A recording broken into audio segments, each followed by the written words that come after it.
आज हम लेकर आ गए हैं सेंट्रल टीचर एलिजिबिलिटी टेस्ट यानी सीटेट 2022 का प्रीवियस ईयर का पेपर होते हैं। Only special children benefit from inclusive education. तर्क है कि समावेशी शिक्षा की अवधारणा इस दर्शन पर आधारित है कि केवल कुछ बाध्यता वाले शिक्षार्थियों की जरूरतों को ही पोषित किया जाए। The concept of inclusive education is based on the philosophy of addressing only learners with some impairment. तो इसमें से हमारे सही विकल्प चुनना है। तो इसमें हमारा ऑप्शन ए है कि ए और दोनों सही है और सही व्याख्या कर रहा है। ऑप्शन बी है ए और दोनों सही है लेकिन सही व्याख्या नहीं कर रहा है। तीसरा है कि ए सही है लेकिन आर गलत है। चौथा है कि और दोनों गलत हैं। इसमें हमारा सही आंसर हो जाएगा ऑप्शन डी, ए और आर दोनों गलत है, यानी both A and R false. अच्छा, क्यों गलत है? क्योंकि समावेशी शिक्षा का अर्थ सामान्य कक्षा में व्यक्तिगत भिन्नताओं का समागम करना है, ना कि केवल विशेष बच्चों को, क्योंकि ये सभी बच्चों को शिक्षा प्रणाली में शामिल करने के लिए संदर्भित करते थे। मतलब क्या है? मतलब ये है कि समावेशी शिक्षा एक ऐसी शिक्षा होती है जिसमें सामान्य और विशेष दोनों व्यक्ति एक साथ शिक्षा ग्रहण कर सकते हैं। यानी एक ऐसा व्यक्ति जिसमें कोई ना कोई डिसेबिलिटीज है और एक ऐसा व्यक्ति जो बिल्कुल सामान्य है, तो वो दोनों बच्चे बिना किसी भेदभाव के एक साथ जब शिक्षा ग्रहण करते हैं तो वह समावेशी शिक्षा कहलाती है। ठीक है, तो हमारा पहला ऑप्शन तो इसलिए गलत हो गया क्योंकि उसने विशेष वाले कहा था। और दूसरा कथा समावेशन का दर्शन इस आधार पर बनाया गया है कि छात्रों को उनकी अद्वितीय क्षमताओं के लिए महत्व दिया जाना चाहिए। यह एक ऐसी शिक्षा प्रणाली को संदर्भित करती है जो सभी बच्चों को उनकी शारीरिक, बौद्धिक, सामाजिक, भावनात्मक, भाषाई और अन्य स्थितियों की परवाह किए बिना संयोजित करती है। तो ये भी बिल्कुल गलत हो जाएगा ना। तो इस तरह से दोनों तर्क गलत हैं। अगला क्वेश्चन कह रहा है कि वंचित पृष्ठभूमि के छात्रों का समायोजन करने के लिए शिक्षकों को किसका पालन करना चाहिए? To cater to students from disadvantage background teachers should practise. Option A है सामाजिक बहिष्कार, सोशल एक्सक्लूजन। ऑप्शन बी है सामाजिक हसीकरण। ऑप्शन सी है मानकीकृत पाठ्यक्रम, स्टैंडर्डाइज करिकुलम। ऑप्शन डी है विभेदित निसम, डिफरेंटेड इंस्ट्रक्शंस। तो इसमें हमारा सही आंसर हो जाएगा ऑप्शन डी। ठीक है, विभेदित निर्देश। वंचित पृष्ठभूमि को छात्रों का समायोजन करने के लिए शिक्षकों को विभेदित निर्देश पालन करना चाहिए। ठीक है, हमारी व्याख्या कह रही है कि वंचित पृष्ठभूमि क्या होती है? ऐसे बच्चे जो ऐसी पृष्ठभूमि से आते हैं जहां उन्हें वंचित कर दिया जाता है, वहां के छात्रों का समायोजन करने के लिए शिक्षकों को विभेदित निर्देश का पालन करना चाहिए। ठीक है, क्योंकि एक समावेशी कक्षा में विभिन्न योग्यताएं, मतलब अलग अलग योग्यताएं, उनकी संस्कृतियां, उनका शारीरिक और मानसिक स्वास्थ्य, उनकी अक्षमता वाले कई शिक्षार्थी होते हैं और उनका सम्मान करते हुए एक शिक्षक को चुनौतीपूर्ण, पिछड़े, दिव्यांग बच्चों सहित सभी के लिए समान शिक्षा देना होता है। यानी सभी को कैसी शिक्षा दी जाती है? एक समान शिक्षा दी जाती है। किसी प्रकार से किसी के प्रकार कोई भी भेदभाव नहीं किया जाता है। विभेदित निर्देशात्मक रणनीतियों का उपयोग करना व्यक्तिगत छात्रों की सीखने की गति का सम्मान करना होता है। ठीक है, छात्रों की सीखने की जो गति होती है वो समान नहीं होती है। कोई बच्चा बहुत फास्ट लर्न कर लेता है और कोई बच्चा बहुत ही स्लो लर्न करता है, तो उन दोनों का सम्मान करना पड़ता है और उन्हें सही ढंग से सिखाना होता है। इस प्रकार हम विचार कर सकते हैं कि विभिन्न शिक्षण शैलियाँ विविध कक्षाओं में छात्रों के सीखने की सुविधा जो होती हैं वो प्रदान करती हैं। ठीक है, अगला क्वेश्चन कह रहा है कि निम्नलिखित में से कौन सा शारीरिक गति विकलांगता से जूझते विद्यार्थियों के लिए गतिशीलता सहायक तकनीक का उदाहरण है? This is an example of technology to add mobility for students with locomotor disability. Option A है पहिया कुर्सी, व्हील चेयर। ऑप्शन बी है बड़ी मुद्रण वाली किताबें, large print books. Option C है शब्द भविष्यवाणी वाला software, word prediction software. Option D है स्पर्श सामग्री, टैक्टल मटेरियल्स। तो इसमें हमारा सही आंसर हो जाएगा ऑप्शन ए, पहिया कुर्सी यानी कि व्हील चेयर। ठीक है, व्हील चेयर जो होती है वो शारीरिक गति विकलांगता से जूझ रहा जो विद्यार्थी है उसके लिए गतिशील सहायक तकनीक का उदाहरण है।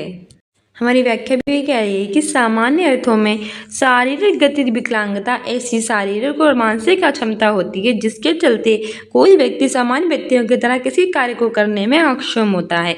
यानी कि क्या होता है, जो शारीरिक गति विकलांगता एक ऐसी विकलांगता होती है जो मानसिक और या फिर शारीरिक अक्षमता होती है जिसके चलते क्या होता है, कोई सामान्य व्यक्ति होता है वो दूसरे इसमें क्या होता है, इस जूझ रहा जो विद्यार्थी होता है वो सामान्य व्यक्ति की तरह कोई भी कार्य अपने हिस्से से नहीं कर पाता है। ठीक है, जैसे कि सामान्य व्यक्ति काम कर पाते हैं वैसा करने में वो अक्षम होता है, लेकिन नहीं कर पाता है। शारीरिक गति विकलांगता से जूझ रहे विद्यार्थियों के लिए गतिशीलता सहायक तकनीक का उदाहरण है पहिया कुर्सी यानी कि व्हीलचेयर। शारीरिक गति विकलांगता वाले छात्रों के सफल समावेश बुनियादी ढांचे की आवश्यकता होती है, क्योंकि समावेश तभी सफल होता है जब विद्यालय बच्चों की सीखने की जरूरतों के लिए उचित रूप से प्रतिक्रिया करते हैं। यानी कि तभी बच्चे सब सीखते हैं जब विद्यालय उसकी हेल्प करता है। बच्चे जैसे होते हैं जो चल नहीं पाता उनके लिए ऐसी बनवाते हैं, व्हील चेयर वगैरह देते हैं जिससे वो आसानी से चल सके, अलग अलग वातावरण प्रदान करते हैं। भूतल पर कक्षाएं आवंटित करने का प्रावधान उन्हें विभिन्न शिक्षण गतिविधियों में आसानी से भाग लेने और स्वतंत्र रूप से एक स्थान से दूसरे स्थान पर पहुंचने में मदद करेगा। अच्छा, चौथी मंजिल पे आपने क्या रखा है कि क्लासेस रखी है, बच्चा डिसेबल है, ऊपर नहीं जा सकता तो उसको तो क्लासेस नहीं मिल पाएंगी ना, और जाने में उसे बहुत ज़्यादा तकलीफ भी होगी, तो कैसे जा पाएगा वो। तो उसके लिए हम क्या कर सकते हैं कि भूतल यानी कि सबसे नीचे ही क्लासेस जो है उसकी व्यवस्था कर सकते हैं, और भी कई उन्हें हेल्प दे सकते हैं। अगला क्वेश्चन कह रहा है कि गणितीय अवधारणाओं और गणना में कठिनाइयाँ किन छात्रों की विशिष्ट विशेषताएं हैं। Difficulties in mathematical concepts and computations are typical characteristics of students with option A गुणज वैकल्य डिस्कैलकुलिया मोस्ट इंपॉर्टेंट, और इससे तो डेफिनेटली सीटेड एग्जाम में क्वेश्चन आता है। ऑप्शन ए है डिसलेक्सिया पठन वैकल्य, ऑप्शन सी है डिस्ग्राफिया लेखन वैकल्य, ऑप्शन डी है ओल्टेज यानी कि संवलीनता। तो गणितीय अवधारणाएं और गणना करने में कठिनाइयां हो रही, तो हर बार हम आपको बताते हैं, पिछली बार भी प्रीवियस ईयर में बताए थे और इसी एग्जाम में क्वेश्चन भी आए थे। मैंने आपको बताया था जहाँ पे गणित आ जाए वहाँ पे गुणा भाग आएगा तो गुणज आ जाएगा। ठीक है, गा से गणित और गा से गुणज, तो जहाँ पे मैथमेटिक्स वगैरह यानी गणित ही होती है वहाँ पे क्या होता है, गुणज होता है, यानी कि डिस्कैलकुलिया होती है। अगर उसकी गणितीय अवधारणा गणना करने में कठिनाई होती है तो उसे डिस्कैलकुलिया यानी गुणज वैकल्य होगी। ठीक है, पढ़ने में होगी तो डिसलेक्सिया होता, लिखने में होता है तो डिस्ग्राफिया होता। ठीक है, तो ऑप्शन यही सही हो जाएगा। हमारी व्याख्या भी कह रही है कि गणितीय अवधारणाओं और गणना में कठिनाइयाँ गुणज वैकल्य वाले छात्रों की क्या होती है, विशेषताएं। ठीक है, डिस्कैलकुलिया गुणज वैकल्य एक गणितीय अक्षमता है। कैसी अक्षमता है, मैथमेटिक्स से रिलेटेड इन्हें प्रॉब्लम होती है। शिक्षार्थी जो होता है वो अच्छे से गुणा भाग वगैरह नहीं कर पाता, नंबर में उन्हें समस्या होती है। इसमें क्या क्या हो सकता है कि उन्हें गिनने में कठिनाई होती है, जैसे हम जो नोट वगैरह हैं या कुछ भी हैं गुणा भाग ये सब गिनते हुए चले जाते हैं पर वो नहीं गिन पाते, जिन्हें डिस्कैलकुलिया होती है। चीज़ों को क्रम में व्यवस्थित करने में कठिनाई होती है, क्रम से कुछ चीज़ें ऐसे ऐसे रखी होती है तो वो क्रम से उन चीज़ों को नहीं रख पाते हैं। मात्रा, स्थानीय मानों सकारात्मक और नकारात्मक दोनों ही अवधारणाओं को समझने में उन्हें क्या होती है, कठिनाई। ना तो वे पॉजिटिव चीज़ें समझ पाते हैं, ना तो वो निगेटिव में, ना तो मात्रा ना ही स्थानीय मान, इन सभी चीज़ों को नहीं समझ पाते, उन्हें समझने में क्या होती है, प्रॉब्लम होती है। ठीक है, आगे बढ़ते हैं। अगला क्वेश्चन कह रहा है कि रचनात्मक बच्चों के विशिष्ट पहचान विशेषताओं में शामिल है। Typical identifying characteristics of creative children include, option A है विचारों की अनम्यता, rigidity for ideas, option B है ऊब के लिए उच्च सहिष्णुता, high tolerance for boredom, option C है जटिलता के लिए वरीयता, preference for complexity, option D हमारा है अभिसारी सोच कॉन्वर्जेंट थिंकिंग। तो इसमें हमारा सही आंसर हो जाएगा ऑप्शन सी, जटिलता के लिए वरीयता, प्रेफरेंस फॉर कॉम्प्लेक्सिटी। ठीक है, रचनात्मक बच्चों की विशिष्ट पहचान विशेषताओं में ये शामिल है। हमारी व्याख्या कह रही है कि रचनात्मक बच्चे वे होते हैं जो कि कई क्षेत्रों में उच्च प्रदर्शन क्षमता दिखाते हैं। अच्छा, ऐसे बच्चे क्या होते हैं, ऐसे बच्चे हम रचनात्मक बच्चे कहलाते हैं जो कई सारे क्षेत्रों में अपना उच्च प्रदर्शन करते हैं। वो क्या करते हैं, कभी ड्राइंग में अच्छे होते हैं, कभी मैथमेटिक्स में अच्छे होते हैं, कोई डांस में अच्छा होता है, कोई सिंगिंग में अच्छा होता है, मतलब कई सारे गुण उनमें होते हैं और सब में वो अच्छा प्रदर्शन करते हैं। तो वो बच्चे होते हैं रचनात्मक बच्चे। जैसे कि कलात्मक और रचनात्मक कार्य, नेतृत्व की गुणवत्ता, अवलोकन की उत्सुकता आदि। कलात्मक मतलब ड्राइंग वगैरह में अच्छे होंगे, या फिर कोई भी चीज़ है उसको कला करने में अच्छे होंगे, पेंटिंग वगैरह में अच्छे होंगे, रचना करते होंगे, क्रिएटिविटी उनके अंदर होगी। पुराने आइडियाज़ जो होंगे उनको नए आइडियाज़ का रूप दे देकर पुरानी चीज़ों को नया बना देते होंगे। नेतृत्व करने की गुण होता है उनमें। कहते कई सारे बच्चे क्या होते हैं, उनकी नेतृत्व करने की क्षमता होती है। जब ये क्षमता क्या होती है, मान यहाँ पे ना क्या 4 बच्चे हैं, ठीक है, चारों एक ही उम्र के हैं और एक ही क्लास में पढ़ते हैं। और इसमें से जो एक बच्चा होगा वो तीनों को कुछ ना कुछ बताएगा कि तुम ऐसे काम करो, तुम ऐसे काम करो, तुम ऐसे काम करो, जाओ तुम ये वाले फॉर्म फिल करो, तो मतलब इस तरह से काम करोगे तो ये अच्छा होगा, इस तरह से करोगे तो अच्छा होगा। मतलब इसमें नेतृत्व करने की क्षमता होगी। ये तीनों बच्चों को अपने साथ में लेकर चलेगा। ये क्या बनेगा, इसमें कैप्टन बनेगा। ठीक है, ये कि तुम जो क्लास में कुछ लोग होते हैं मॉनिटर होते हैं, कुछ लोग जो होते हैं वो नेतृत्व करने की उनके अंदर गुण होता है, तो वही गुण होता है रचनात्मक बच्चों में। अवलोकन करने की उत्सुकता आदि। फिर क्या होता है, मौलिक विचार और अभिव्यक्ति का होना। उनमें मौलिक विचार आते हैं, वो अपने चीजों को अच्छे से अभिव्यक्त कर पाते हैं। असंभव चीजों के बीच संबंध का होना, जैसे कि इन दो चीजों के बीच में असंभव कोई भी संबंध नहीं है, फिर भी इनके बीच में कोई ना संबंध वो लेकर ही आ जाएंगे। जिज्ञासा, बहिमुखी और स्वभाव में महत्वाकांक्षी होते हैं। जिज्ञासा मतलब नई नई चीजें जो होती हैं उनको जानने की इनके अंदर रुचि पैदा होती है। चाहे ये लोग ना रट्टू तोता नहीं होते हैं, किसी भी चीज़ को समझना चाहते हैं, ना कि उन्हें सिर्फ रटना चाहते हैं। अगर मैथमेटिक्स में कोई प्रॉब्लम है तो ये जानेंगे प्रॉब्लम क्यों है, अगर साइंस में कुछ भी है तो जानेंगे क्यों है। ठीक है, यानी कि जब उनके अंदर जिज्ञासा होती है नई नई चीज़ों को जानने की। वो बहिर्मुखी होते हैं, यानी सभी के साथ अच्छा संबंध बनाकर चलते हैं और स्वभाव में भी महत्वाकांक्षी होते हैं।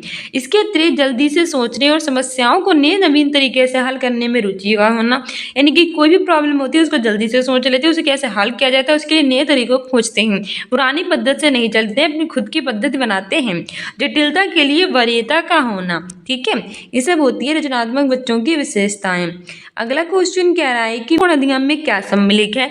Meaningful learning involves, option A है पुरस्कार और दंड का प्रावधान, provisions of reward and punishment. Option B है एक दूसरे के साथ बातचीत करने के अवसर, opportunities to interact with each other.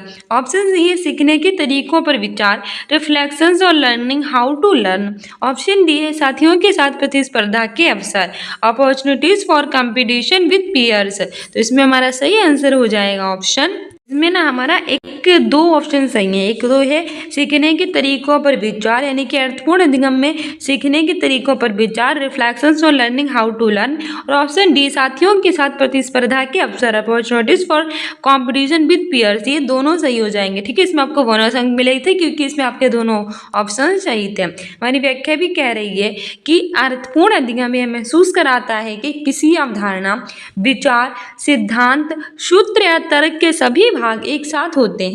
इसमें विश्लेषण, गहन चिंतन और समस्या समाधान की क्या होती है, प्रक्रिया जो होती है वो शामिल होती है। इसमें कैसी प्रक्रिया होती है, विश्लेषण करने की, गहन चिंतन करने की, समस्याओं के समाधान की।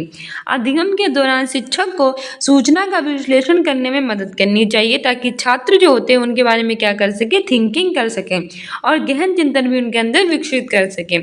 जब बच्चे गहन चिंतन करने लगेंगे तो कोई भी समस्या यानी कोई भी प्रॉब्लम होती है उसके सोल्यूशन में उनका उपयोग भी कर सकेंगे। ठीक है, अर्थपूर्ण अधिगम में सम्मिलित है एक दूसरे के साथ बातचीत करने के अवसर और सीखने के तरीकों पर विचार, ये दोनों इसमें शामिल होते हैं। अगला क्वेश्चन कह रहा है कि शिक्षार्थी केंद्रित दृष्टिकोण वह है जहां पाठ्य पुस्तक सभी सीखने का केंद्र है।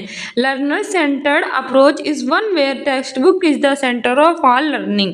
दूसरा है कि माध्यमिक विद्यालय में छात्र सबसे अच्छा सीखते हैं। यह पाठ्य पुस्तक को पुनः पेश करने के लिए कहा जाता है। Student in middle school learn best when asked to read the text as it is. तो इसमें हमारे सही विकल्प चुनना है। पहला है कि दोनों सही है और सही व्याख्या कर रहा है। दूसरा है सही तो है पर व्याख्या सही नहीं कर रहा है। तीसरा हमारा कह रहा है कि ये सही है और आर गलत है और चौथा कह रहा है कि और दोनों गलत हैं। तो इसमें हमारा सही आंसर हो जाएगा ऑप्शन डी, ई और आर दोनों गलत है, यानी both A and R false. तो क्यों गलत है जरा देख लेते हैं। शिक्षार्थी केंद्रित दृष्टिकोण में शिक्षार्थी या फिर बच्चे जो होते हैं वो शैक्षिक कार्यक्रम का मुख्य केंद्र बिंदु होते हैं, ना कि कौन होता है, पाठ्य पुस्तक नहीं होती, कौन होते हैं, बच्चे होते हैं। इसका समग्र लक्ष्य बच्चों का सर्वांगीण विकास करना, न कि केवल ज्ञान प्राप्त करना। मतलब इसमें क्या होता है कि जो बच्चे होते हैं वो सेंटर में होते हैं, उसकी जो पाठ्य पुस्तक होती है वो सेंटर में नहीं होती है। इसमें सिर्फ जो पाठ है उसको खत्म करने पर ध्यान नहीं दिया जाता है। इसमें बच्चों के सर्वगुण विकास पर ध्यान दिया जाता है कि एक जो बच्चा है उसका विकास सही से हो, ठीक है, अगर केवल उसे रट्टू तोता बनाना ये नहीं है। इस प्रकार कथन जो है वो गलत है। तथा माध्यमिक विद्यालय में छात्र सबसे अच्छा सीखते हैं। जब पाठ्य पुस्तक को पुनः पेश करने के लिए कहा जाता है, ये तर्क भी कैसे होती है, गलत, क्योंकि 2005 यानी कि 2005 में एनसीएफ यानी कि नेशनल करिकुलम फ्रेमवर्क ने स्पष्ट भी कर दिया था कि शिक्षार्थियों की सीखने की क्रिया में उनकी क्या होती है, भागीदारी सीखने के श्रेष्ठतम परिणाम पाने की कुंजी होती है, इसलिए और दोनों गलत हैं। अगला क्वेश्चन कह रहा है कि एक सामाजिक रचनात्मक कक्षा में अधिगम in a socio constructive classroom learning. Option A है कि बच्चों के व्यवहार में स्थायी रूप से मापने योग्य परिवर्तन है, is a permanent measurable change in child's behaviour. Option B है ज्ञान के सह निर्माण की एक प्रक्रिया है, is a process of co construction of knowledge.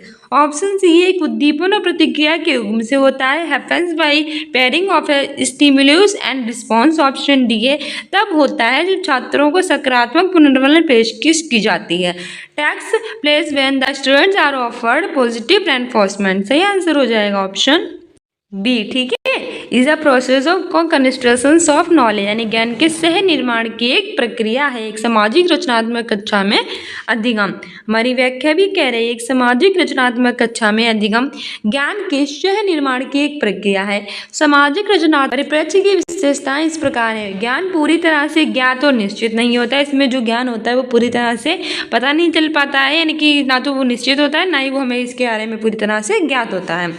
अधिगमकर्ता अनुभवों के माध्यम से ज्ञान के व्यक्तिगत निर्माण में सक्रिय भूमिका निभाते हैं। जो अधिगमकर्ता होते हैं वो क्या करते हैं, जो अनुभव होते हैं उनके माध्यम से जो ज्ञान का व्यवस्थित निर्माण होता है उसमें एक पॉजिटिव की भूमिका निभाते हैं, ना कि निगेटिव की, ठीक है।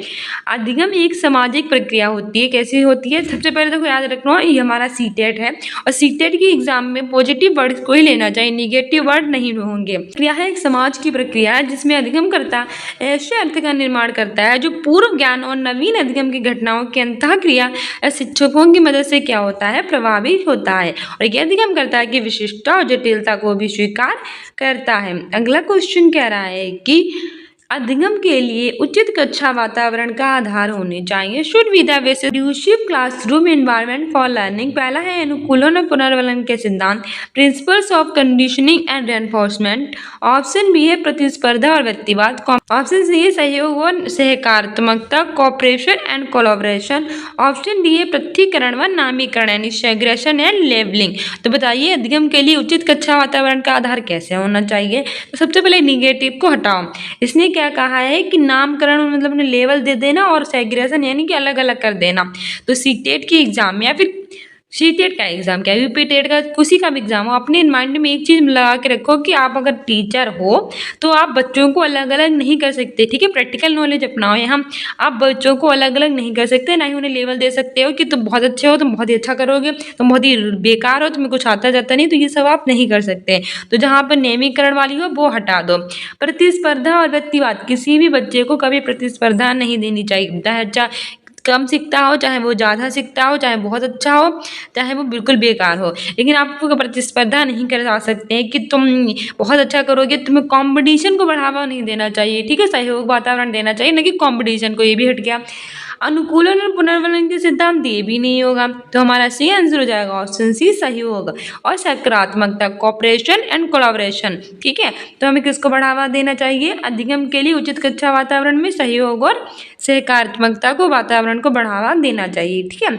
आप भी अगर अपनी लाइफ में एक अच्छा टीचर बनना चाहिए तो आपको बच्चों के भी सहयोग का वातावरण देना चाहिए, ना कि उनके अंदर प्रतिस्पर्धा या उन्हें किसी भी तरह के लेवल प्रदान करना चाहिए, तो वो सब गलत होता है।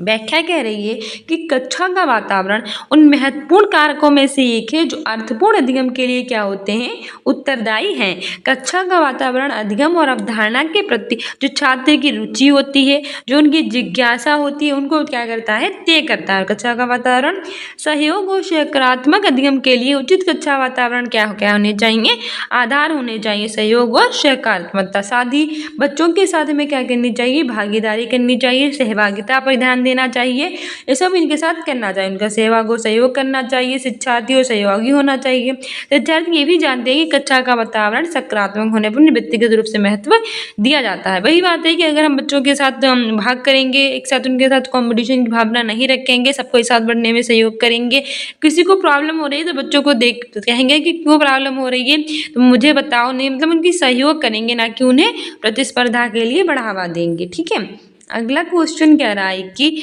उच्च मध्य विद्यालय के बच्चों को सहज अनुमान लगाने के लिए प्रोत्साहित करना और उन्हें विभिन्न तरीकों की तलाश करने के लिए प्रोत्साहित करना, समस्या समाधान कौशल को बढ़ावा देने के लिए एक प्रभावी रणनीति। Middle school children to make intuitive guesses and prompting them to look for different ways is an effective strategy to promote problem solving skills। Option B यानी कि तर्क कह रहा है हमारा कि बच्चे विभिन्न दृष्टिकोणों की चर्चा और सोच की प्रक्रियाओं के माध्यम से सीखते हैं, यानी children's learn through the process of discussion and thinking of multiple perspectives. तो बताइए पहला और दूसरा दोनों सही और सही व्याख्या कर रहा है, दूसरा क्या है सही तो है पर व्याख्या नहीं कर रहा है, तीसरा कह रहा है कि सही है ए और आर गलत है और चौथा कह रहा है कि और दोनों गलत हैं। तो इसमें हमारा सही आंसर हो जाएगा ऑप्शन ए, यानी कि ए और आर दोनों सही हैं और व्याख्या भी सही से कर रहा है। Both A and R true and R is the correct explanation of A. इस तरह से सीटेट में बहुत ज़्यादा क्वेश्चन पूछे जाते हैं और इस बार भी बहुत ज़्यादा पूछे गए थे, तो ऐसे क्वेश्चनों पर ज़्यादा ध्यान देना। व्याख्या कह रही है कि मध्य विद्यालय के बच्चों को सहज अनुमान लगाने के लिए हमें क्या करना चाहिए, प्रोत्साहित उन्हें करना चाहिए और उन्हें विभिन्न तरीकों की तलाश करने के लिए भी क्या करना चाहिए, प्रोत्साहित करना चाहिए। समस्या समाधान कौशल को बढ़ावा देने के लिए कैसी रणनीति है, प्रभावी, क्योंकि बच्चे अलग अलग दृष्टिकोणों की चर्चा और सोच की प्रक्रियाओं के माध्यम से क्या करते हैं, सीखते हैं और समस्या समाधान उचित कौशलों को व्यवस्थित रूप से लागू करके उनको पहचानने में उनको हल करने की क्षमता होगी, क्योंकि हम जानते हैं कि जो नहीं जानते उसे खोजने के लिए लेते हैं। ये और दोनों सही है और सही व्याख्या कर रहा है। अगला क्वेश्चन क्या है कि कक्षा में प्रश्न यानी questions in the classroom, option A है कि केवल छात्रों द्वारा पूछे जाने चाहिए, सिर्फ शिक्षक द्वारा ही उत्तर दिया जाना चाहिए। Should be asked by the student and answered by the teacher only. कितना बकवास ऑप्शन है, हटा दो। मतलब ए है कि सिर्फ छात्र टीचर से पूछते हैं और टीचर बच्चों से कुछ भी ना पूछे, सिर्फ उनके आंसर देने चाहिए। कैसे क्या करना है लाइफ में कुछ भी ना बताएं। मान लीजिए पूछ लिया है कि भारत की राजधानी क्या है, टीचर ने कह दिया कि न्यू दिल्ली है, फिर उनसे दोबारा कुछ भी ना पूछे जिससे उनकी जो सोचने की कैपेसिटी है वो बढ़ सके, नहीं उन्हें कुछ बताएं तो ये तो गलत हो जाएगा ना। तो पहला वाला ऑप्शन गलत है। दूसरा है कि केवल शिक्षक द्वारा पूछे जाने चाहिए और सिर्फ छात्रों द्वारा ही उत्तर दिया जाना चाहिए। Should be asked by the teacher and answered bye the students only. देखो केवल लग गया तो हटा दो, और ऊपर से कह रहा है कि सिर्फ टीचर ही तो क्वेश्चन पूछे। क्यों, स्टूडेंट्स का हक नहीं है क्या, उनके अंदर कोई विचार नहीं आते हैं? ये तो अपने टीचर को प्राथमिकता दे दी है, टीचर को प्राथमिकता नहीं, हमें छात्र को देनी है। लेकिन इस जगह पे हमें छात्र और टीचर दोनों को देनी है, क्योंकि क्या है ना कि बच्चों जब तक स्टूडेंट्स जो हैं वो टीचर से नहीं पूछेंगे और टीचर स्टूडेंट से क्वेश्चन नहीं करेंगे तब तक लर्निंग कैसे होगी ना। तो ये गलत है, नेगेटिव में चला गया। तीसरा है कि किसी के भी द्वारा नहीं पूछे और नहीं जवाब दिए जाने चाहिए। शुड नॉट बी आस्क्ड और रिस्पॉन्डेड बाय द एनीवन, यानी कि ऐसी कक्षा जो है वो बेवकूफ़ों की क्लास बन चुके हैं। ना तो छात्र अध्यापक से कुछ पूछ रहे, ना अध्यापक छात्र से कुछ पूछ रहे। हम जा रहे हैं स्कूल और मौन पर धारण करके बैठ रहे हैं, वापस आ गए, मतलब कुछ पढ़ना ही नहीं है। जब तक पूछोगे नहीं तब तक आंसर कहाँ से मिलेंगे? ठीक है, तो ये भी गलत है। चौथा कह रहा है कि छात्रों और शिक्षकों दोनों द्वारा पूछे और उत्तर दिए जाने चाहिए। Should be asked and answered both by the student and teacher. देखो कितना बढ़िया हमें ऑप्शन मिल गया। ऐसे ही बढ़िया बढ़िया हमें ऑप्शन इसमें ढूंढने हैं कि क्या करना चाहिए कि छात्रों को शिक्षकों से और शिक्षकों को छात्रों से क्वेश्चन पूछने चाहिए, ठीक है, और लर्निंग को बढ़ावा देना चाहिए। व्याख्या भी कह रही है कि कक्षा में प्रश्न छात्रों और शिक्षकों दोनों द्वारा पूछे और उत्तर दिए जाने चाहिए। प्रश्न पूछना जिज्ञासा और कौतूहल को भी उत्पन्न करने के लिए कैसी रणनीति है, सबसे प्रभावी रणनीति है। ठीक है, प्रश्न पूछना कक्षा के माहौल को अधिक परस्पर संवादात्मक बनाता है। यानी कि क्या है कि जब टीचर स्टूडेंट और स्टूडेंट टीचर से क्वेश्चंस करेंगे तो कक्षा का माहौल कैसा होगा, सहयोगात्मक होगा। एक दूसरे से क्वेश्चन होंगे तो लर्निंग भी अच्छे से होगी। लेकिन अगर किसी से कुछ क्वेश्चन ही नहीं पूछ रहा और स्ट्रिक्ट बिहेवियर रख रहा है तो कैसा होगा, क्लास का वातावरण बोरिंग हो जाएगा और बच्चे सिर्फ डर ही महसूस करेंगे, लर्निंग को फील कर ही नहीं पाएंगे। ठीक है, ठीक है, तो हमें शिक्षा का माहौल ऐसा नहीं बनाना चाहिए। जैसे ही बच्चा पूछता है कि शिक्षक को छात्रों के संदेह और प्रश्नों को स्पष्ट करना चाहिए। इससे छात्रों में प्रश्न पूछने का कौशल, अधिक जानने की जिज्ञासा भी विकसित होगी।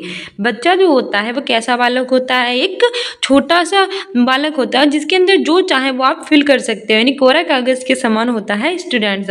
अगर वो आपसे कुछ पूछ रहा है और उसका अगर आप टीचर हैं जो सही उत्तर दे रहे हैं, तो बच्चों के अंदर जिज्ञासा आएगी क्वेश्चन पूछने की। वो अपने लाइफ में कोई भी डिफिकल्टीज आएगी तो क्वेश्चन पूछने में अच्छा महसूस करेंगे कि मुझे तो आंसर मिल रहा है, और उनकी जो जिज्ञासा है वो भी जो है वो सॉल्व हो जाएगी। लेकिन अगर आपने बच्चों ने तो आपसे कुछ पूछा कि ये चीज़ क्या है, पृथ्वी गोल क्यों है, फिर कोई भी क्वेश्चन पूछ लिया और आपने उन्हें डांट दिया, तो वो क्या करेंगे? रोने लगेंगे और वो डर जाएंगे कि अगर मैं क्वेश्चन पूछूंगा तो टीचर मुझे डांटेंगी या फिर वो मुझ पर चिल्लाएंगे और मुझे मूर्ख कहेंगी। ठीक है, तो ऐसा नहीं करना चाहिए और बच्चों के जितने भी चाहे कैसे भी क्वेश्चन हैं उनको हमेशा सॉल्व करना चाहिए, यानी कि उनके डर को बढ़ावा ना देकर क्वेश्चन पूछने की जिज्ञासा को बढ़ावा। ठीक है, अगला क्वेश्चन कह रहा है कि विद्यार्थियों में आंतरिक प्रेरणा को कैसे बढ़ाया जा सकता है? Intrinsic motivation amongst students can be increased by option A भौतिकवादी पुरस्कार प्रदान करके, offering materialistic reward, option B है नकारात्मक सुदृढ़ीकरण द्वारा निगेटिव एनफोर्समेंट, ऑप्शन सी है दंड के भय द्वारा fear of punishment, option D है सीखने की खुशी पर ध्यान केंद्रित करके on the Joy of learning. तो इसमें हमारा सही आंसर हो जाएगा ऑप्शन डी। ठीक है, विद्यार्थियों में आंतरिक प्रेरणा को कैसे बढ़ा सकते हैं? सीखने की खुशी पर जो ध्यान होता है उसको केंद्रित करके। हमारी व्याख्या भी कह रही है कि आंतरिक प्रेरणा वे होती है जो किसी व्यक्ति को किसी गतिविधि को आगे बढ़ाने के लिए प्रेरित करते हैं। आंतरिक प्रेरणा क्या होती है? वह प्रेरणा जो किसी गतिविधियां करके बच्चों को आगे बढ़ाने के लिए प्रेरित करती है, वही होती है आंतरिक प्रेरणा। बाहरी पुरस्कारों के लिए नहीं। मतलब क्या होता है कि बाहर से हमने कहा तुम्हें शाबाशी दे देंगे या फिर तुम्हें हम क्या ट्रॉफी दे देंगे, पैसे दे देंगे, तो एक ऐसी प्रेरणा हुई बाहरी प्रेरणा। जबकि आंतरिक प्रेरणा क्या होती है कि खुद ही सीखने के लिए आप अनुभव, ना कि बाहरी पुरस्कार। आंतरिक प्रेरणा क्या होती है? बच्चे जब अपनी खुशी के लिए सीखना चाहते हैं तो वो आंतरिक प्रेरणा होती है। बल्कि इसीलिए कि कार्रवाई स्वयं सुखद है। विद्यार्थियों में आंतरिक प्रेरणा को सीखने की खुशी पर ध्यान केंद्रित करके बढ़ाया जा सकता है। गतिविधि करने में अनुभव किए गए आनंद के तत्व वास्तव में गतिविधि को बनाए रखते हैं। हमारे शौक जो हमें खुशी देते हैं उनको बार बार करना ही आंतरिक प्रेरणा है। मतलब कई लोगों को डांस करना पसंद होता है, वो इसलिए डांस कर, अगर कुछ लोग इसलिए डांस करते हैं उन्हें पैसे मिलेंगे तो वो बाहर के से करते हैं। लेकिन कुछ लोग जो है वो अपनी खुशी के लिए डांस करते हैं, कुछ लोग अपनी खुशी के लिए पेंटिंग करते हैं, कुछ लोग गाते हैं। ठीक है, ये सब जो होते हैं वो अलग अलग उनकी आंतरिक प्रेरणा होती है जो उन्हें अंदर से खुशी प्रदान करती है जो भी वो लाइफ में करना चाहते हैं। बल्कि वो दूसरों के लिए कहने पर करते हैं तो बाहरी प्रेरणा होती है, वो ज़्यादा दिन टिकती नहीं है। तो बच्चों को हमेशा अपनी आंतरिक प्रेरणा के अनुसार ही काम करना चाहिए। अगला क्वेश्चन कह रहा है कि मध्य विद्यालय के छात्र किन प्रक्रियाओं के द्वारा ज्ञान का निर्माण करते हैं और अर्थ को निकालते हैं? Students in middle school construct knowledge and make meaning through. Option A है एक्टिव एक्सप्लोरेशन यानी सक्रिय अन्वेषण, ऑप्शन बी है वर्किंग ऑन अब्स्ट्रैक्ट प्रॉब्लम्स आमूल समस्याओं पर काम करके, ऑप्शन सी है पूछताछ और प्रयोग inquiry and experimentation, option D है शिक्षकों और साथियों के साथ बातचीत interactions with teacher and peers. तो इसमें हमारा सही आंसर हो जाएगा ऑप्शन। ठीक है, तो बताइए पहला और तीसरा सही है, पहला दूसरा और चौथा सही है, तीसरा कह रहा है कि दूसरा तीसरा और चौथा सही है, चौथा कह रहा है कि पहला दूसरा तीसरा और चौथा सही है। तो इसमें हमारा सही आंसर हो जाएगा ऑप्शन डी, पहला दूसरा तीसरा और चौथा यानी सभी सही है। सक्रिय अन्वेषण, आमूल समस्याओं पर काम करना, पूछताछ और प्रयोग, शिक्षकों और साथियों के साथ बातचीत।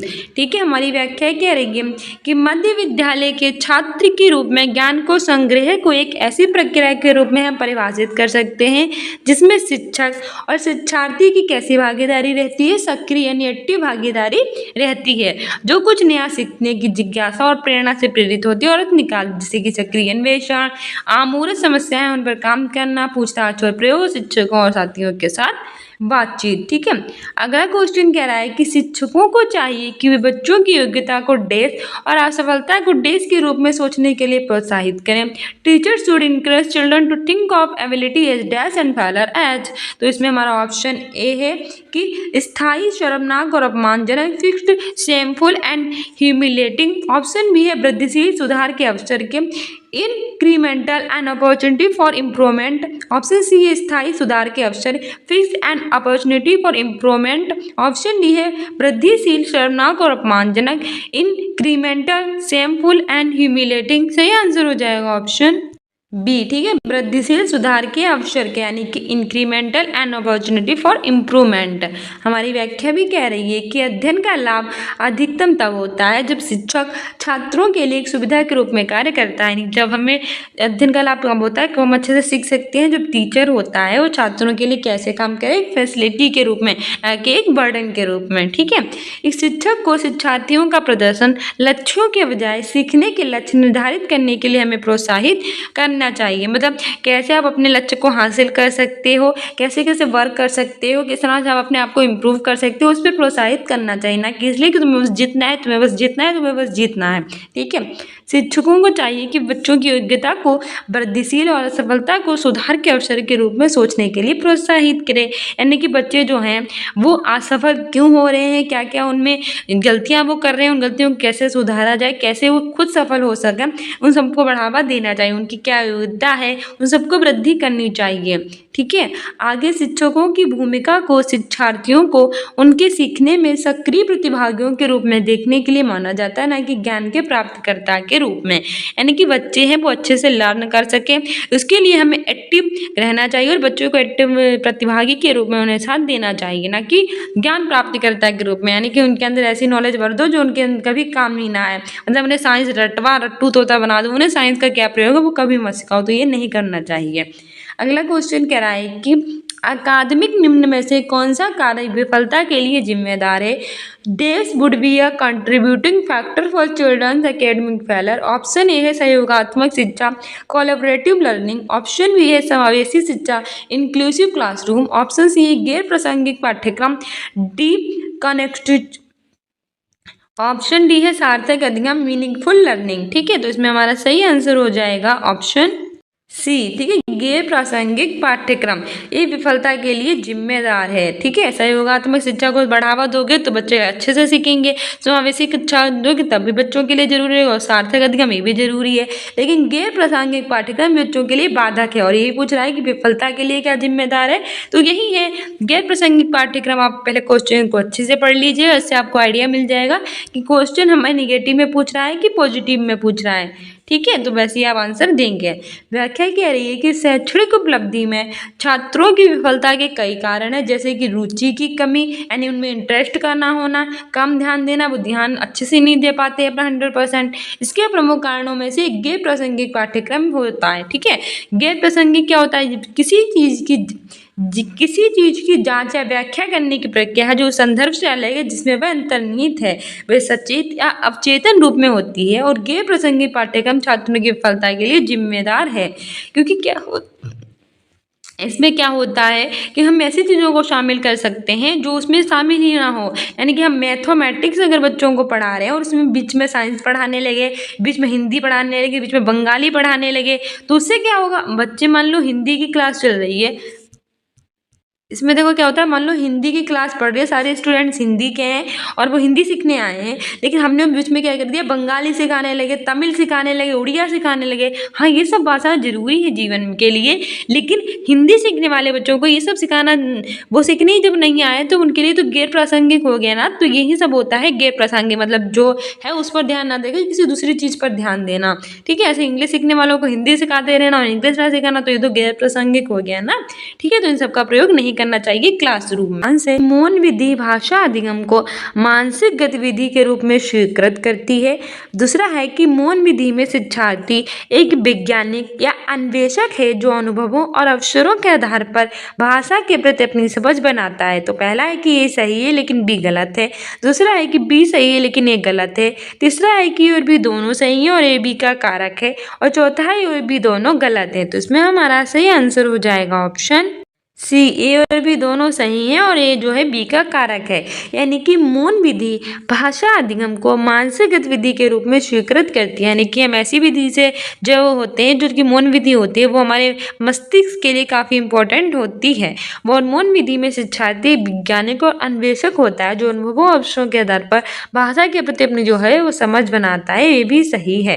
हमारी व्याख्या कह रही है कि मौन विधि भाषा अधिगम को मानसिक गतिविधि के रूप में स्वीकार करती है। मौन विधि में शिक्षार्थी जो होता है वो एक वैज्ञानिक, ये अन्वेषक है, जो मनुष्य और अवसरों के आधार पर भाषा के प्रति अपनी समझ है उसको बनाता है। इस तरह से दोनों सही हैं। लिखित पठन सामग्री को बिना बोले मन में ही पढ़ने की प्रक्रिया मौन वाचन कहलाती है। अच्छा, मौन वाचन होता क्या है? कोई पठन सामग्री होती है, इसको हम बोलते नहीं है, मन में ही पढ़ते हैं, तो वो कहलाती है मौन वाचन। इससे जो होता है बच्चे अच्छा से समझ सकता है।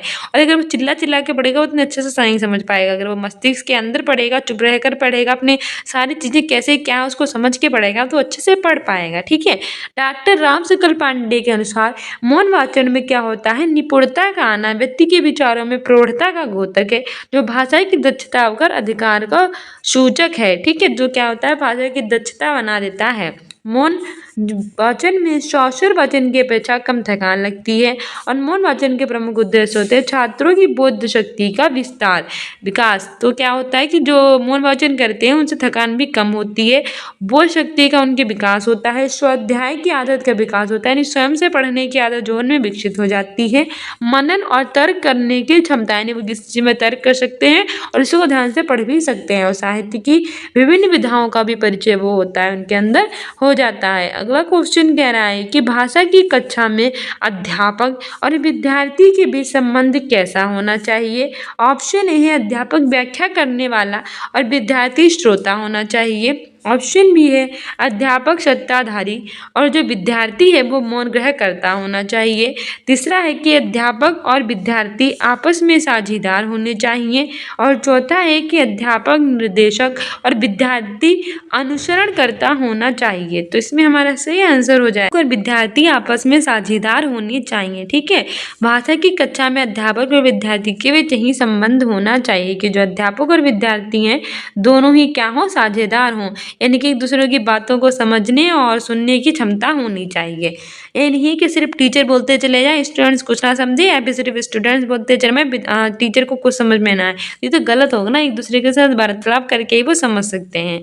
हमारी व्याख्या भी कह रही है कि भाषा की कक्षा में अध्यापक और शिक्षार्थी और विद्यार्थी आपस में साझेदार होने चाहिए। भाषा की कक्षा में शिक्षण कार्य जो होता है वो तभी सफल होता है जब विद्यार्थी भी शिक्षण में क्या लेते हैं?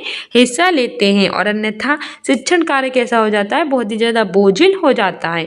विद्यार्थियों को अपने प्रश्न लगातार अध्यापक से क्या करने चाहिए? पूछने चाहिए, क्योंकि पाठ में उत्पन्न शंका का निवारण न होने की दशा में छात्र पाठ को ठीक से समझ नहीं पाते हैं। यानी कि जो एक छोटा सा बच्चा है उसे कुछ समझ में नहीं आ रहा है, फिर भी वो टीचर से अगर पूछेगा नहीं तो उसे समझ में कैसे आएगा? अगर कोई भी अगर मान लीजिए राइटिंग में दिक्कत है या फिर समझाने में दिक्कत है, तो बच्चा पूछ सकता है कि सर ये बात मुझे समझ में नहीं आ रही, आप बता दीजिए, सर वो क्या लिखा है आप मुझे बता दीजिए। तो इससे क्या होगा? बच्चे को आसानी से समझ में आएगा। अगर टीचर ने डांट दिया कि तुमको समझ में नहीं आया, तो बुद्धू हो तो बच्चा पूछेगा ही नहीं, पूछेगा नहीं तो वो गलत लिखेगा, गलत लिखेगा तो उसे समझ गलत पढ़ेगा तो वो समझ ही नहीं पाएगा, गलती समझेगा। तो इस तरह से बच्चे का जो विकास है वो नहीं हो पाएगा। एक टीचर है, आप एक टीचर बनेंगे भविष्य में, तो आपको इस बात का ध्यान रखना चाहिए कि बच्चे कोई क्वेश्चन पूछे तो उनका आराम से आंसर देना चाहिए, ना कि उन्हें डांटना चाहिए। ठीक है। अगला क्वेश्चन कह रहा है कि भाषा शिक्षण में कौन सा परामर्श अधिगम के सिद्धांत पर आधारित है? ऑप्शन ए है कार्य आधारित भाषा अधिगम।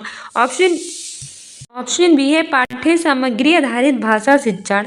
ऑप्शन सी है समुदाय आधारित भाषा अधिगम। ऑप्शन डी है सुझाव कोश। सही आंसर हो जाएगा हमारा ऑप्शन सी। ठीक है। समुदाय आधारित भाषा अधिगम भाषा की शिक्षण में समुदाय आधारित भाषा अधिगम परामर्श अधिगम सिद्धांत पर क्या होता है? आधारित होता है। हमारी व्याख्या कह रही है कि भाषा की कक्षा में समुदाय आधारित भाषा अधिगम परामर्श अधिगम सिद्धांत पर आधारित है। परामर्श का मुख्य लक्ष्य होता है कि छात्रों में आत्म साक्षात्कार और सामंजस्य की क्षमता को विकसित करना। अगला क्वेश्चन कह रहा है कि समूची पाठ्यक्रम में भाषा का केंद्र बिंदु किस पर होना चाहिए। ऑप्शन ए है कि सभी कक्षाओं में मुख्यतः भाषा शिक्षण। ऑप्शन बी है सभी विषयों की मदद से भाषा शिक्षण। ऑप्शन सी है विशेष सत्रों में भाषा शिक्षण। ऑप्शन डी है पाठ्य सहगामी गतिविधियों के माध्यम से भाषा शिक्षण। से आंसर हो जाएगा ऑप्शन बी, सभी विषयों की मदद से भाषा शिक्षण। समूची पाठ्यचर्या में भाषा का केंद्र बिंदु सभी विषयों की मदद से भाषा शिक्षण पर होना चाहिए। ठीक है, ऑप्शन बी सही हो जाएगा। हमारी व्याख्या कह रही है कि समूची पाठ्यचर्या में जो भाषा का केंद्र बिंदु है वो सभी विषय जितने भी सब्जेक्ट हैं उनकी मदद से भाषा शिक्षण पर होना चाहिए। भाषा शिक्षण का मूल उद्देश्य क्या होता है कि जो विद्यार्थी स्टूडेंट्स होते हैं उनको भाषा समझ के साथ प्रयोग करना सिखाना। भाषा शिक्षार्थी को सभी स्थितियों में अर्थपूर्ण ढंग से प्रतिक्रिया करने में क्या बनाती है, सक्षम बनाती है। ठीक है, आगे बढ़ते हैं। अगला क्वेश्चन कह रहा है कि एक अध्यापिका अपनी कक्षा में ड्रिल करवा रही है कि शिवा ने एक पत्र लिखा। उसने यह पत्र कल लिखा था। शिवा ने उपन्यास पूरा पढ़ लिया है। उसने ये कल पूरा पढ़ लिया था। ये अध्यापिका क्या करवा रही है, मतलब एक जो है वो क्लास चल रही है, उसमें जो टीचर है उसने कुछ करवा रही है। उसमें वो क्या करवा रही है कि शिवा ने एक पत्र लिखा, उसने ये पत्र कल लिखा था, उसने उपन्यास पूरा किया, उसने कल पूरा कर लिया। तो ये कर क्या रही है। ऑप्शन ए है कि संरचनात्मक अभ्यास। ऑप्शन बी है कार्यात्मक अभ्यास। ऑप्शन सी है कार्यात्मक संप्रेषणात्मक अभ्यास। और ऑप्शन डी है सामाजिक अंतःक्रिया अभ्यास। तो इसमें हमारा सही आंसर हो जाएगा ऑप्शन ए संरचनात्मक अभ्यास। ठीक है, ये क्या कर रही है, संरचनात्मक अभ्यास। वाली व्याख्या कह रही है कि उपयुक्त के संदर्भ में अध्यापिका संरचनात्मक अभ्यास करवा रही है। शिक्षार्थियों के बीच अर्थ निर्माण और समझ के विकास के माध्यम से सीखने की सुविधा प्रदान करने वाला सीखने का माहौल संरचनात्मक शिक्षण कहलाता है। शिक्षार्थियों को विभिन्न आयामों का अनुभव प्रदान करता है, यानी कि अध्यापिका है वो संरचनात्मक अभ्यास करवा रही है, क्योंकि इसके बीच में क्या अर्थ का निर्माण करना और बच्चों को समझ के माध्यम से सिखाना कि कैसे क्या हो रहा है क्या नहीं हो रहा है, तो वही संरचनात्मक शिक्षण कहलाता है। इससे उसे क्या बोलते हैं, विभिन्न आयामों के अनुभव जो होते हैं वो प्रदान होते हैं। ठीक है, अगला क्वेश्चन कह रहा है कि विद्यार्थियों को कृत्यवाच्य से कर्मवाच्य बनाने में कठिनाई आ रही है। विद्यार्थियों की इस परेशानी को भांपते हुए अध्यापक कार्य संबंधित कुछ संकेत व प्रतिरूप बताती है। इस मदद के आधार पर विद्यार्थियों ने पूरे अनुच्छेद को कृत्यवाच्य से कर्मवाच्य में बदल दिया है। ये किसका उदाहरण है। ऑप्शन ए है पियाजे का सिद्धांत। ऑप्शन बी है क्रेशन का सिद्धांत। ऑप्शन सी है ब्रूनर का सिद्धांत। ऑप्शन डी है वाइगोत्स्की का सिद्धांत। से आंसर हो जाएगा हमारा ऑप्शन डी, वाइगोत्स्की का सिद्धांत। ठीक है, विद्यार्थियों को कृत्यवाच्य से कर्मवाच्य बनाने में क्या आ रही है, प्रॉब्लम आ रही है। विद्यार्थियों की इस परेशानी को भांपते हुए जो टीचर है वो कार्य संबंधित कुछ संकेत या फिर प्रतिरूप उन्हें बताती है। इस मदद के आधार पर विद्यार्थी ने पूरे अनुच्छेद को कृत से क्रम में बदल दिया है। तो ये वाइगोत्स्की का सिद्धांत है। ठीक है, हमारी व्याख्या कह रही है कि विद्यार्थियों को कृतवाच्य से कर्मवाच्य बनाने में क्या हो रही है, डिफिकल्टी फील हो रही है। विद्यार्थियों की इस परेशानी को भांप लिया है और अध्यापक कार्य संबंधित कुछ संकेत और प्रतिरूप बताती है। इसके आधार पर क्या होता है कि विद्यार्थियों ने पूरे अनुच्छेद को कृत से क्रम में बदल दिया है। तो ये उदाहरण के सिद्धांत का है, वाइगोत्स्की ने संज्ञानात्मक विकास का सिद्धांत वाइगोत्स्की दिया है। ठीक है, वाइगोत्स्की के अनुसार बालक का विकास समाज की अंतःक्रिया के द्वारा होता है। बालक की भाषा का विकास अंतःक्रिया द्वारा होता है। बालक अपने घर परिवार और समाज से जो कुछ भी सुनता है वही सीखता है। मतलब ये कह रहे हैं कि व्यक्ति जो होता है वो अपने घर में जो कुछ सीखता है, जो कुछ समाज में सीखता है, उसी तरह से अनुसरण जो होता है वो करने लगता है। और ये कहीं ना कहीं सही बात भी है। व्यक्ति जो होता है वो अपने समाज से बहुत ज़्यादा प्रभावित होता है। ठीक है, अगला क्वेश्चन कह रहा है कि अध्यापिका विद्यार्थियों को संकेतों जैसे कि कहानी का शीर्षक, कहानी के पात्र, थीम, अंत और संदेश के आधार पर एक कहानी पूरी करने के लिए कहती है। ये विद्यार्थी किस प्रकार की गतिविधि में शामिल है। ऑप्शन ए है संज्ञानात्मक रचनावाद। ऑप्शन बी है सामाजिक रचनावाद। ऑप्शन सी है व्यवहारवाद। ऑप्शन डी है संरचनावाद। सही आंसर हो जाएगा हमारा ऑप्शन संज्ञानात्मक रचनावाद। ठीक है, हमारी व्याख्या कह रही है कि अध्यापिका विद्यार्थियों को संकेत जैसे कि कहानी का शीर्षक, कहानी के जो पात्र हैं, जो भी थीम है और अंत और संदेश के आधार पर कहानी को पूरा करने के लिए कहती है। विद्यार्थी संज्ञानात्मक रचनावाद गतिविधि में शामिल है। किसमें है? संज्ञानात्मक रचनावाद गतिविधि में। अगला हमारा क्वेश्चन कह रहा है कि अध्यापिका अपने विद्यार्थियों से उसकी पहली हवाई यात्रा कहानी पर चर्चा करती है और फिर इसको कक्षा के सामने अभिनीत करने के लिए कहती है। अध्यापक विद्यार्थियों में क्या विकसित करना चाहती है? ऑप्शन ए है रचनात्मकता, ऑप्शन बी है संप्रेषण, ऑप्शन सी है सहयोग, ऑप्शन डी है समालोचनात्मक चिंतन।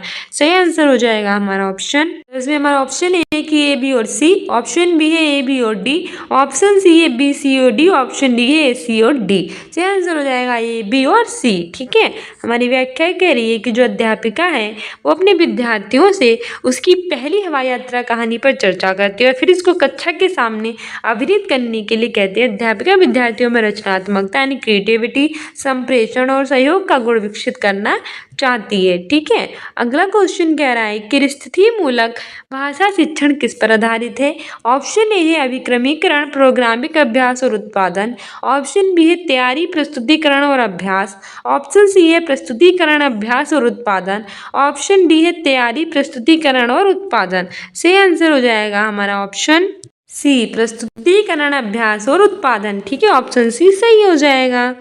हमारी व्याख्या कह रही है कि स्थिति मूलक भाषा शिक्षण प्रस्तुतिकरण, अभ्यास और उत्पादन पर आधारित है। स्थिति मूलक भाषा शिक्षण के जन्मदाता ब्रिटिश भाषाविद हैरोल्ड पामर व ए एस हॉर्नबी हैं। ये शिक्षण विधि सीखने और व्यवहारिक रूप से उपयोग करने में क्या बनाती है? सक्षम बनाने के लिए यथार्थवादी स्थिति के उपयोग को क्या करती है?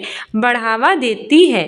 अगला क्वेश्चन कह रहा है कि सिद्धांतों को ध्यान में रखते हुए उन उपागमों की पहचान करें जो इन सिद्धांतों का अनुसरण करते हो। पहला है बोली जा रही हो लिखित सामग्री की संरचना और व्याकरण विशेषताओं का प्रत्यक्ष रूप से शिक्षण। दूसरा है सामाजिक और सांस्कृतिक संदर्भों से बोली जा रही हो लिखित सामग्री का जुड़ाव बनाना।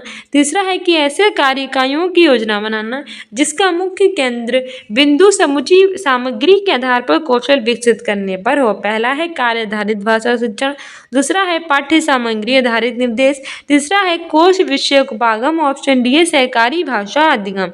सही आंसर हो जाएगा हमारा ऑप्शन बी, पाठ्य सामग्री आधारित निर्देश। ठीक है, हमारी व्याख्या कह रही है कि बाहरी सामग्री आधारित निर्देश उपागम के प्रमुख सिद्धांत हैं बोली जा रही है लिखित सामग्री की संरचना और व्याकरण विशेषताओं का प्रत्यक्ष रूप से शिक्षण, सामाजिक और सांस्कृतिक संदर्भों से बोली जा रही लिखित सामग्री का जुड़ाव बनाना, ऐसे कार्य इकाइयों की योजना बनाना जिनका मुख्य केंद्र बिंदु समुचित सामग्री के आधार पर कौशल को विकसित करने पर हो।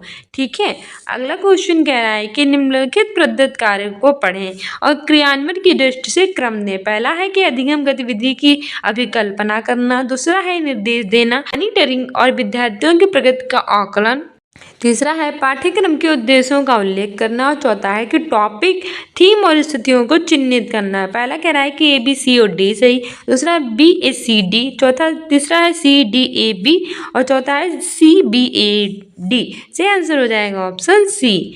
ठीक है, सी डी ए और बी यानी कि क्रियान्वयन की दृष्टि से प्रदत्त कार्यों का क्रम होगा। पहला है कि पाठ्यक्रम के उद्देश्यों का उल्लेख होगा, फिर होगा टॉपिक, थीम और स्थितियों को चिन्हित करेंगे, फिर अधिगम की गतिविधि की विकल्पना करेंगे, फिर निर्देश देंगे, मॉनिटरिंग करेंगे, विद्यार्थियों की प्रगति का आकलन करेंगे। ठीक है, अगला क्वेश्चन कह रहा है कि कक्षा अध्यापक का मुख्य उत्तरदायित्व क्या है?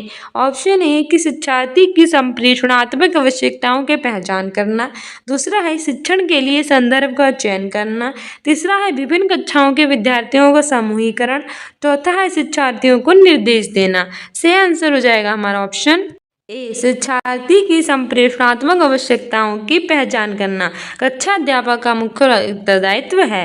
ठीक है, हमारी व्याख्या कह रही है कि कक्षा अध्यापक का मुख्य उत्तरदायित्व शिक्षार्थी की संप्रेषणात्मक आवश्यकताओं की पहचान करना है। अगला क्वेश्चन कह रहा है कि भाषा का पाठ्यक्रम किससे संबंधित है।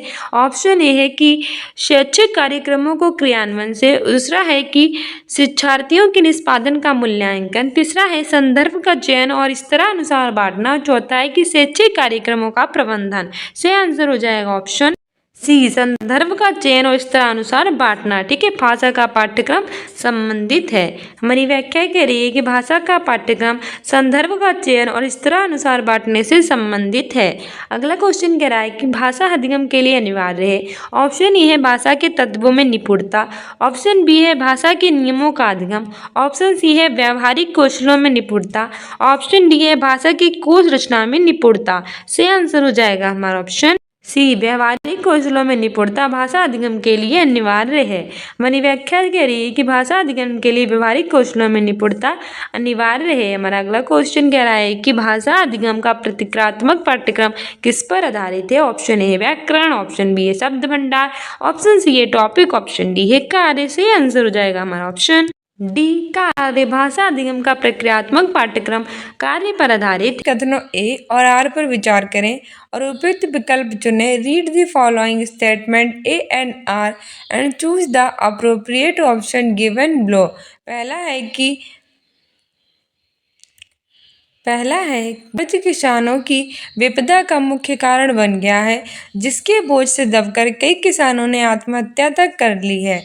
डेब्ट is a measure of distress among farmers which has also resulted in many farmers committing suicide। और हमारा स्टेटमेंट आर कह रहा है कि छोटे किसानों को बीज, खाद और कीटनाशक जैसे सामानों को खरीदने के लिए साहूकारों से कर्ज लेते हैं, जिसके कई बार किसान को चुका नहीं पाते हैं। Small farmers borrow money from money lenders to purchase seeds, fertilisers and pesticides etc and unable to pay back their loans. तो बताइए इसमें सही आंसर कौन सा है। पहला है कि ए और दोनों सही हैं और ए आर की सही व्याख्या करता है। Both A and R true and R is the correct explanation of A. दूसरा कह रहा है कि ए और आर दोनों सही हैं, लेकिन एक ही आर सही व्याख्या नहीं करता है। Both A and R not true but both A and R true but car is not correct explanation of A। तीसरा कह रहा है कि A सही है लेकिन R गलत है। A is true but R is false। चौथा कह रहा है कि और दोनों गलत है। both A and R false। सही आंसर इसमें हमारा हो जाएगा ऑप्शन ए। ठीक है, ए और आर दोनों सही है और ए की सही व्याख्या करता है। जरा व्याख्या देख लेते हैं कैसे। क्योंकि प्रायः किसान आर्थिक स्थिति खराब होने के कारण बीज, खाद और कीटनाशक इत्यादि जैसे कृषि में लागत वाली वस्तुएं खरीदने के लिए बड़े साहूकारों, बैंक आदि से ऋण लेते हैं। अच्छा, आपने एक मूवी भी देखी होगी जो काफ़ी हिट रही है, जो कि है जवान। उसमें क्या होता है कि जो फार्मर होता है, जो किसान होते हैं, वो ले लेते हैं बैंक से ऋण और चुका नहीं पाते हैं, तो जो बैंक वाले हैं उनके घर पे आकर उनका काफ़ी अपमान करते हैं, जिसके कारण वो सुसाइड कर लेते हैं। तो उसी तरह से कई सारे जो गांव होते हैं उनमें ऐसी रियलिटी में भी होता है, रियलिटी उसमें भी दिखाई गई थी कि जो किसान होते हैं उनकी जो इकोनॉमी होती है काफ़ी वीक होती है, क्योंकि वो तो फार्मर्स होते हैं, उन्हें उतना अच्छे से पैदा नहीं हो पाता है। इसलिए वो क्या करते हैं कि खाद वगैरह है, बीज है, कीटनाशक है, इन सब के लिए तो या तो वो साहूकारों से कर लेते हैं या फिर वो बैंक से लेते हैं, और जिसके बाद में फसल का उचित मूल्य ना मिलने के कारण किसी अपने अपने कर्ज को चुका नहीं पाते। फिर अपनी जो फसल होती है उसको पैदा करने के बाद उसे बेचते हैं, पर अपनी फसल का वो उतना मूल्य नहीं ले पाते जितना उन्हें मूल्य मिलना चाहिए, उन्हें कम मूल्य मिलता है और इसके कारण वो अपने कर्ज नहीं चुका पाते हैं और बोझ के तले दबकर किसान कभी कभी क्या कर लेते हैं, सुसाइड यानी कि आत्महत्या भी कर लेते हैं। इस प्रकार किसानों की विपदा का मुख्य कारण बन गया है। इस प्रकार कथन ए और आर दोनों सही हैं और दोनों सही व्याख्या कर रहा है। ठीक है, कर्ज क्या बन गया है, किसानों की विपदा का मुख्य कारण, और कथन में भी यही कह रहा था, दोनों सही था और कारण भी सही था। अगला क्वेश्चन कह रहा है कि भारत में किस तरह के श्रम को कानून द्वारा प्रतिबंधित किया गया है? Which kind of labour is prohibited by law in India? Option A बेगार, ऑप्शन बी है अनियमित, ऑप्शन सी है दिहाड़ी, ऑप्शन डी है असंगठित यानी कि बॉन्डेड, कैजुअल, डेली वेज। तो choose the correct option from the codes below यानी कि नीचे दिए कोटों में से सही विकल्प चुनाव करना है। ऑप्शन ए है कि केवल डी सही है, ऑप्शन बी है केवल ए, ऑप्शन सी है ए बी और ऑप्शन डी है बी सी और डी। से आंसर हो जाएगा ऑप्शन बी यानी कि केवल ए सही है, ओनली ए। हमारी व्याख्या भी कह रही है कि भारत में जो बंधुआ मजदूर हैं वो श्रम को भारत में कानून द्वारा प्रतिबंधित कर दिया गया। भारत में क्या किया गया, जो बंधुआ मजदूरी को है उसको कानून के द्वारा क्या कर दिया गया है, प्रतिबंधित, क्योंकि उसमें प्रतिबंध लगा दिया गया है। बंधुआ मजदूरी श्रमिकों के मौलिक अधिकारों के हनन से संबंधित श्रम प्रक्रिया भी, जिसे बंधुआ मजदूरी श्रम प्रथा उन्मूलन अधिनियम 1976 के द्वारा भारत में पूरी तरह से प्रतिबंधित कर दिया गया था। क्या हुआ था कि प्रथा उन्मूलन अधिनियम 1976 के द्वारा इसे क्या कर दिया गया, पूरी तरह से प्रतिबंध इस पर लगा दिया गया था बंधुआ मजदूरी पर। लेकिन बंधुआ मजदूरी प्रथा उन्मूलन अधिनियम 1976 भारत में बंधुआ मजदूरी की प्रथा के उन्मूलन हेतु अधिनियमित किया गया था। ठीक है, आगे बढ़ते हैं। बंधुआ मजदूरी है पूरी तरह से बंद है, कोई इसको नहीं कर सकता है। अगला क्वेश्चन कह रहा है कि भारत में सरकार के एक से अधिक स्तर होने की मुख्य वजह हैं। The main reason behind having more than one level of government in India is. Option A है कि समुदायों की बड़ी संख्या, vast number of communities, option B है सीमांत क्षेत्रों की सुरक्षा, security of the border areas, option C है रियासतों को तुष्ट करना, संतुष्ट करना, to appease the princely states, और ऑप्शन डी है ब्रिटिश भारत के शासन व्यवस्था की, और चौथा है ब्रिटिश शासन के शासन व्यवस्था की अच्छी जानकारी, familiarity of the system during the British rules. सही आंसर इसमें हमारा हो जाएगा ऑप्शन ए। ठीक है, समुदायों की बड़ी संख्या, भारत में सरकार के एक से अधिक स्तर होने की मुख्य वजह है कि समुदाय जो है उनकी बड़ी संख्या है। हमारी व्याख्या भी कह रही है कि भारत में प्रशासन व्यवस्था के तहत सरकार के एक से अधिक स्तर होने की मुख्य वजह है कि भारत में विभिन्न समुदायों की बड़ी संख्या में क्या रखते हैं, लोग निवास करते हैं। देश में सरकार के एक से अधिक स्तरों के अस्तित्व को हम क्या कहते हैं, संघवाद कहते हैं। देश में सरकार के जो एक से अधिक स्तर होते हैं इसके अस्तित्व को हम कहते हैं संघवाद। अर्थात सत्ता के बंटवारे के लिए सरकार के अलग अलग जो स्तर होते हैं वो बनाए जाते हैं। किसके, सत्ता के बंटवारे के लिए गवर्नमेंट के अलग अलग स्तर बनाए जाते हैं।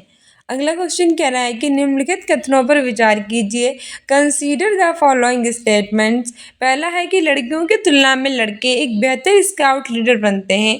Boys makes a better scout leader than girls. Option B है लड़कियां फुटबॉल खेलने में अच्छी होती हैं।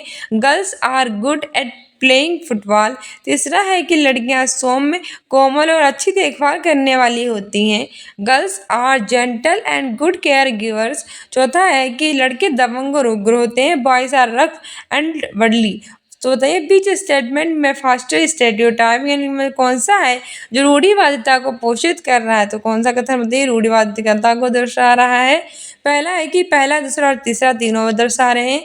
दूसरा कह रहा है कि पहला, तीसरा और चौथा दर्शा रहा है। चौथा है कि पहला और दूसरा दर्शा रहा है। सही आंसर इसमें हमारा हो जाएगा ऑप्शन बी। ठीक है, ए सी और डी इसमें से फर्स्ट, थर्ड और फोर्थ जो है वो रूढ़िवादिता को दर्शा रहे हैं।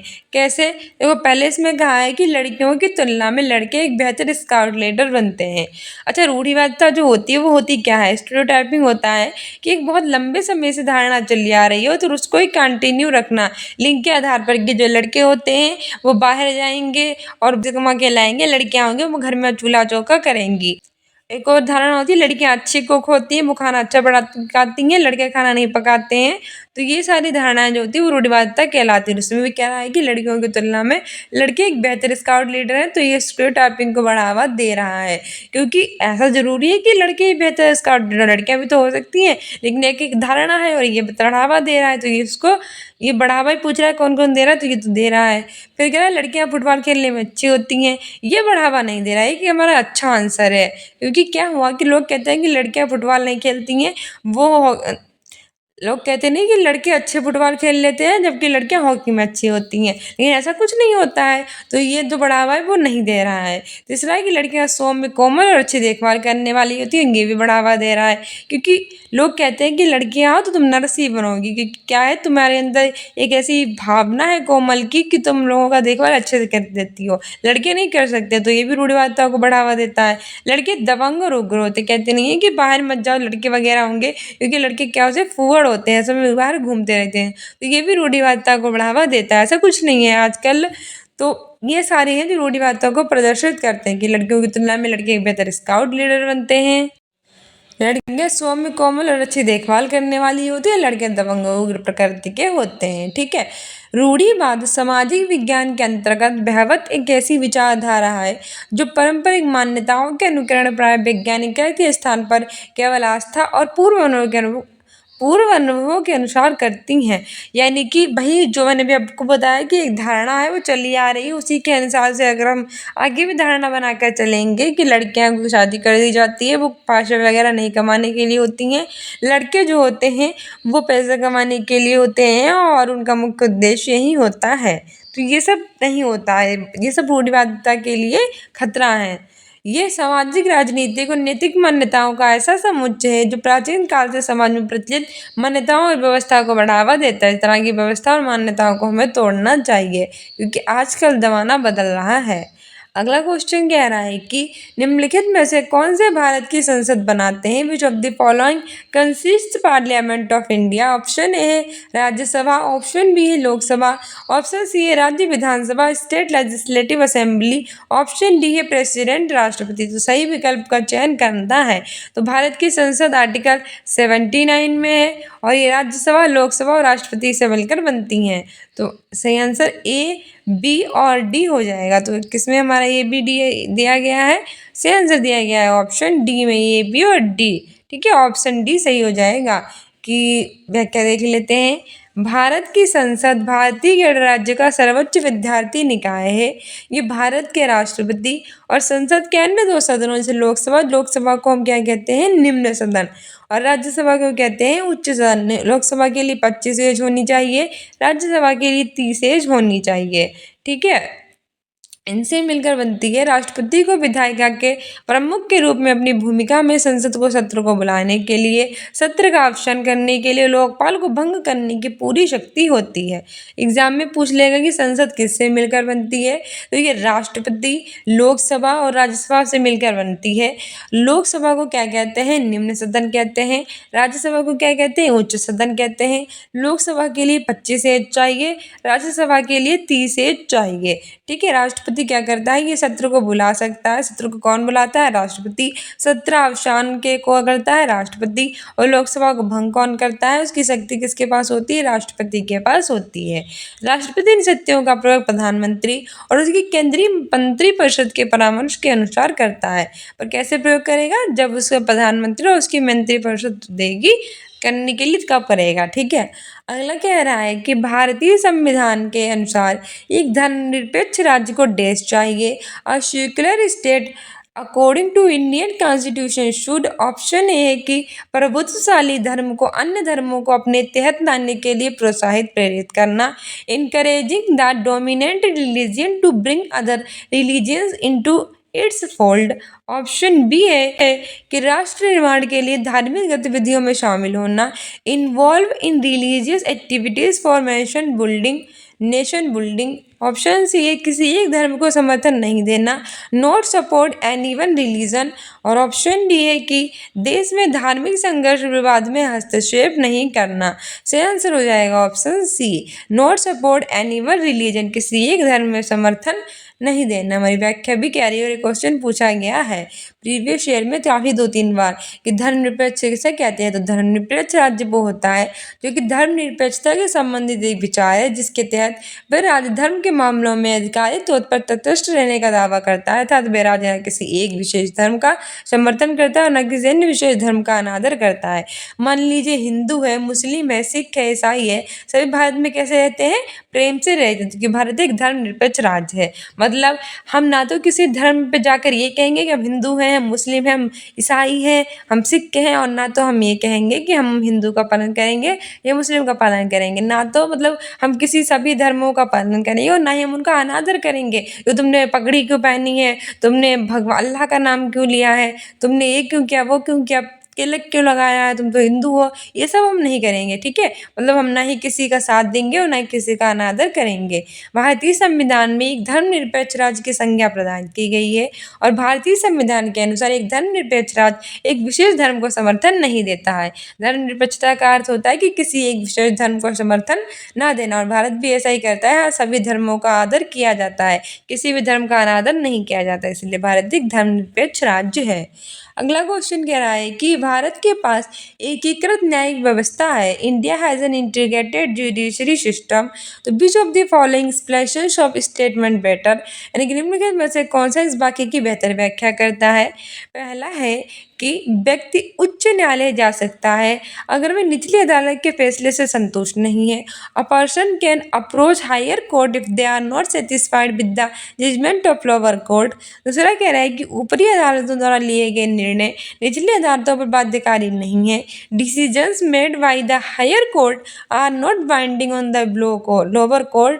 तो चूज करेक्ट, सही विकल्प चुनना है इसमें से।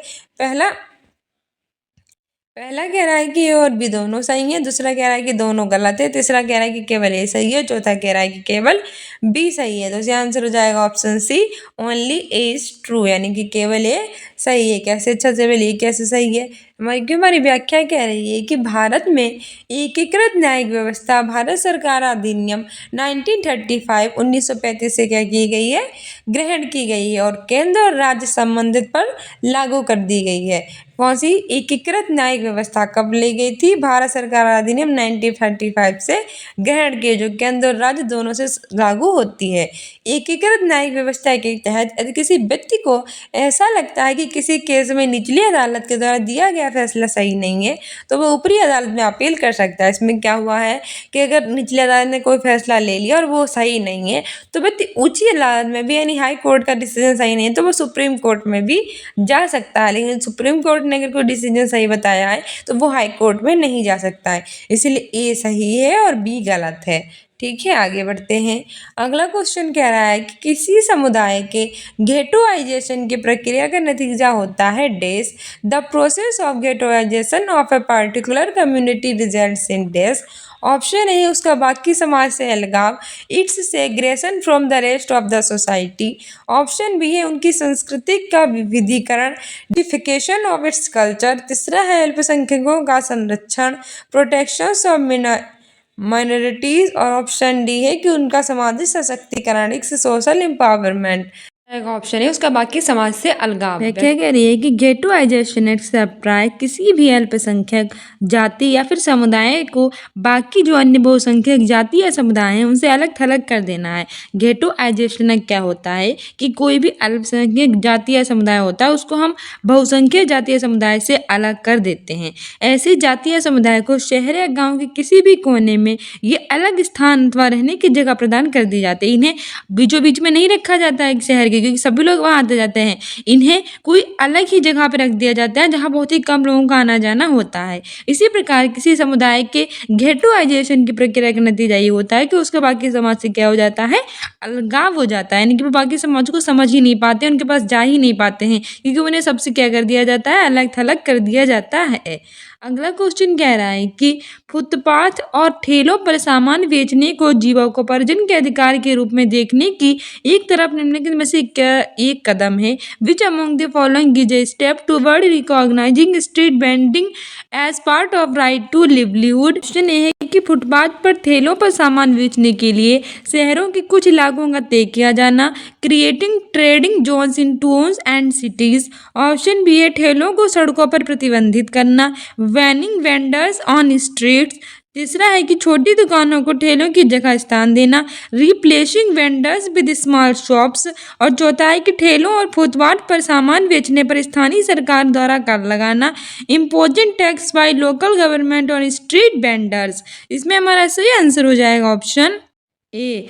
ठीक है, फुटपाथ और ठेलों पर सामान बेचने के लिए शहरों के कुछ इलाकों को तय किया जाना, creating trading zones in towns and cities. ठीक है, हमारी व्याख्या भी कह रही है कि फुटपाथ और ठेलों पर सामान बेचने को जीविकोपार्जन के अधिकार के रूप में देखने की तरह फुटपाथ और ठेलों पर सामान बेचने के लिए शहरों के कुछ इलाकों को तय किया जाना एक अहम कदम होता है। यानी कि जो फुटपाथ और ठेलों पर सामान बेचती है उन्हें अपने जीवन को उपार्जन करने के लिए, अपने जीवन के लिए कुछ कमाई करने के अधिकार के रूप में फुटपाथ और ठेलों पर सामान बेचना क्या होता है कि शहर की तरफ उनके कुछ इलाके होते हैं उनको किया जाना है बहुत ही ज़्यादा महत्वपूर्ण बड़ा कदम होता है। क्योंकि ऐसा करने से क्या होता है कि उनका एक स्थान जो होता है वो निर्धारित हो जाता है और सामान बेचने वालों को तथा उसे लेने वाले दोनों को ही सुविधा होगी। इससे क्या होता है, सामान बेचने वालों को पता होता है मैं यहाँ जाके सामान बेच रहा हूँ, लेने वालों को पता होता है कि वो सामान बेचने आ रहा होगा तो हम उसी से लेंगे। ठीक है, और भविष्य में इस व्यवसाय से संबंधित लोगों के मध्य मतभेद होने की संभावना भी जो होती है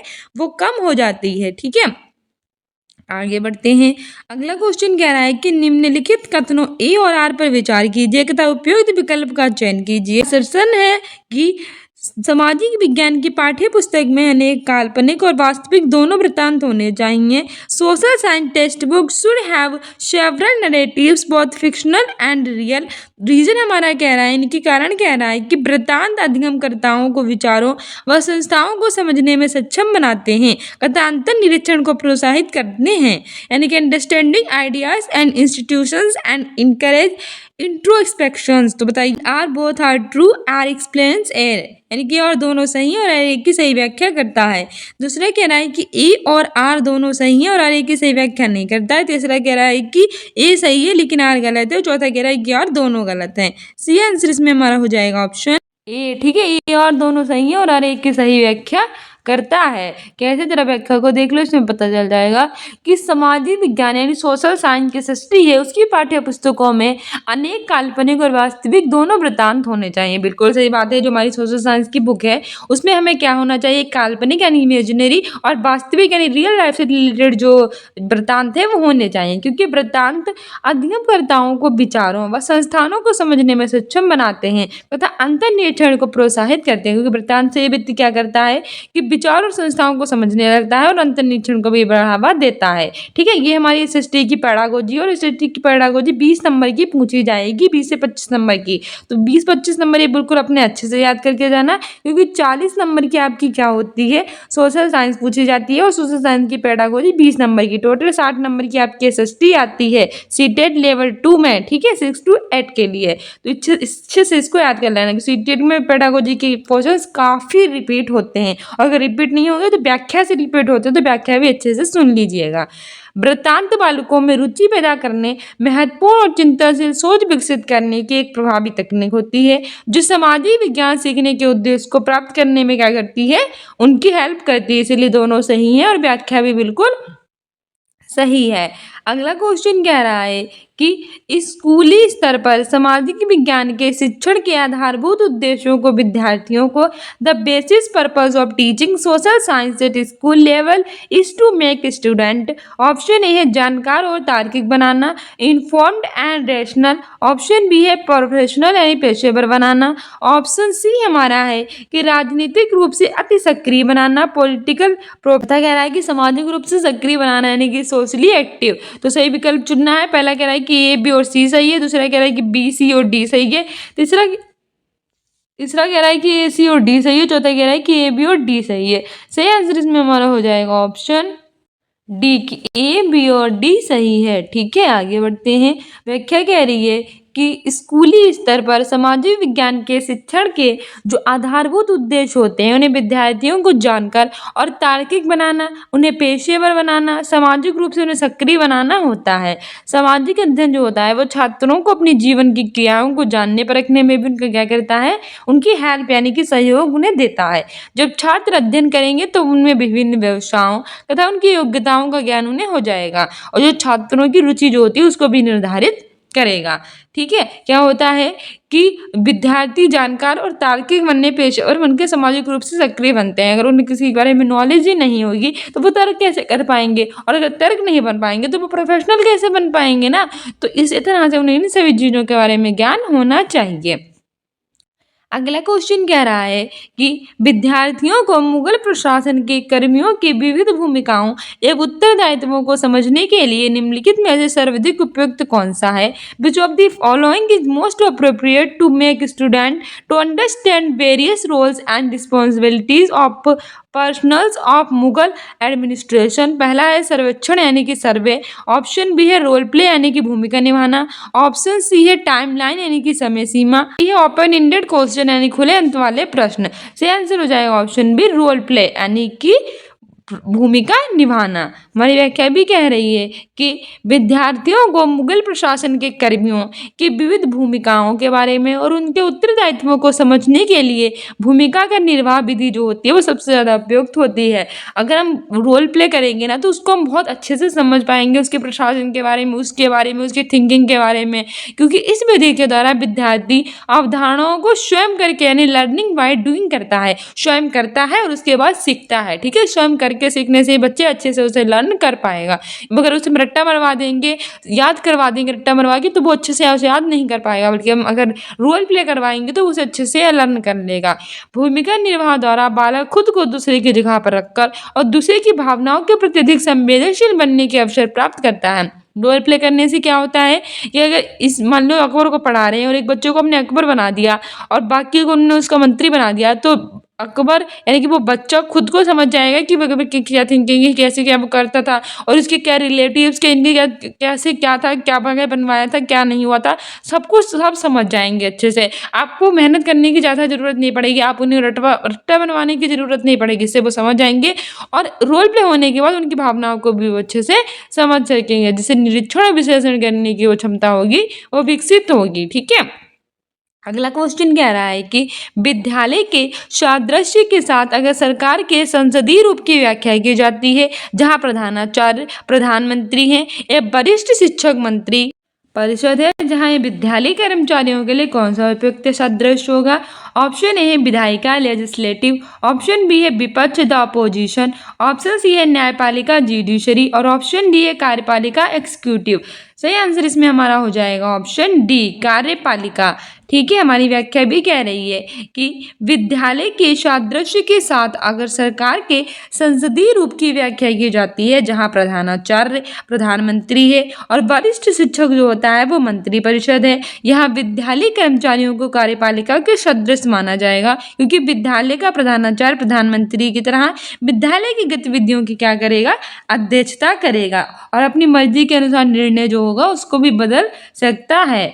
वरिष्ठ शिक्षक मंत्री परिषद की भांति विद्यालय को चलाने के लिए नीति तैयार करेगा, जिसका क्रियान्वयन विद्यालय के कर्मचारियों द्वारा होगा। इस प्रकार विद्यालय कर्मचारी कार्यपालिका के सदृश नीति नियमों और कानून को क्या करते हैं? लागू करते हैं। ठीक है, आगे बढ़ते हैं।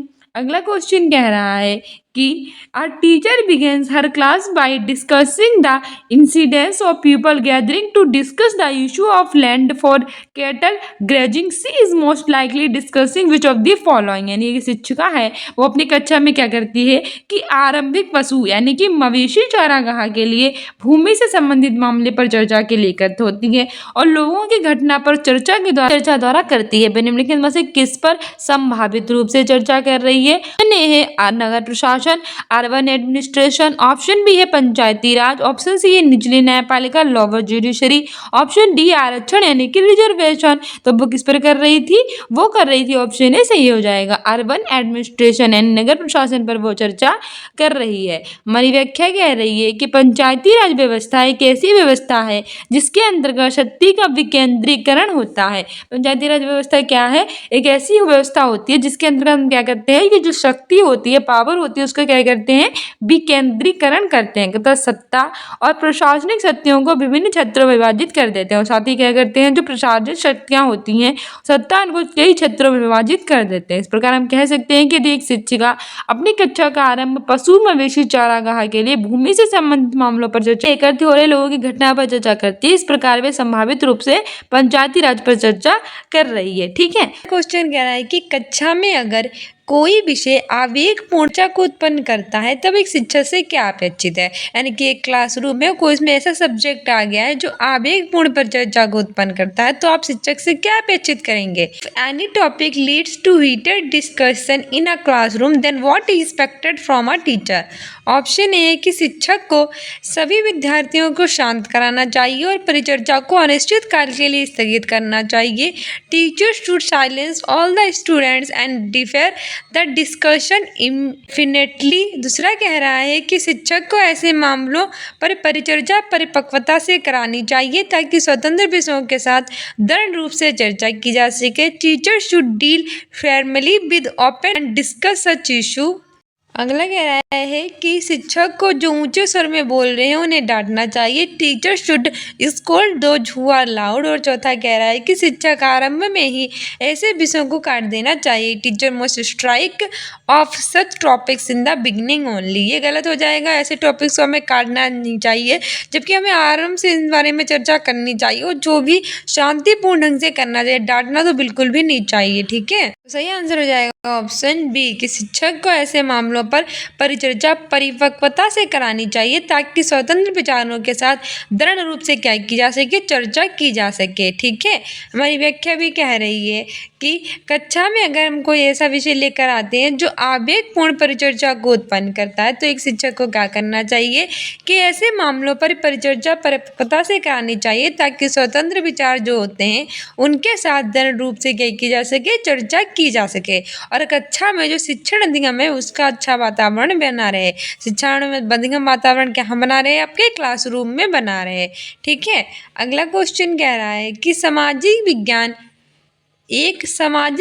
शिक्षक की भूमिका और जिम्मेदारी के संदर्भ में निम्न कथनों पर विचार करें और सही विकल्प चुनें। Consider the following statements with respect to the role and responsibilities of a social science teacher and select the correct option. पहला है कि दूसरे विद्यार्थियों का गतिविधियों और परियोजनाओं के साथ मनोरंजन करना चाहिए। She should keep student entertained with activities and projects. दूसरा कह रहा है कि उसे ऐसी शिक्षक होना चाहिए जो समकालीन घटनाओं और मुद्दों के ज्ञान से खुद को सूचित रखती हो। She should be well informed educator who keeps herself up to date with the contemporary events and issues. तीसरा कह रहा है कि शिक्षार्थियों के लिए नतीजा आधारित कक्षा वातावरण सुनिश्चित करें। Help learners establish a connect between life and school life day to day. और चौथा कह रहा है हमारा कि शिक्षार्थियों के लिए नतीजा आधारित कक्षा वातावरण सुनिश्चित करें। Ensure outcome based classroom environment to learners.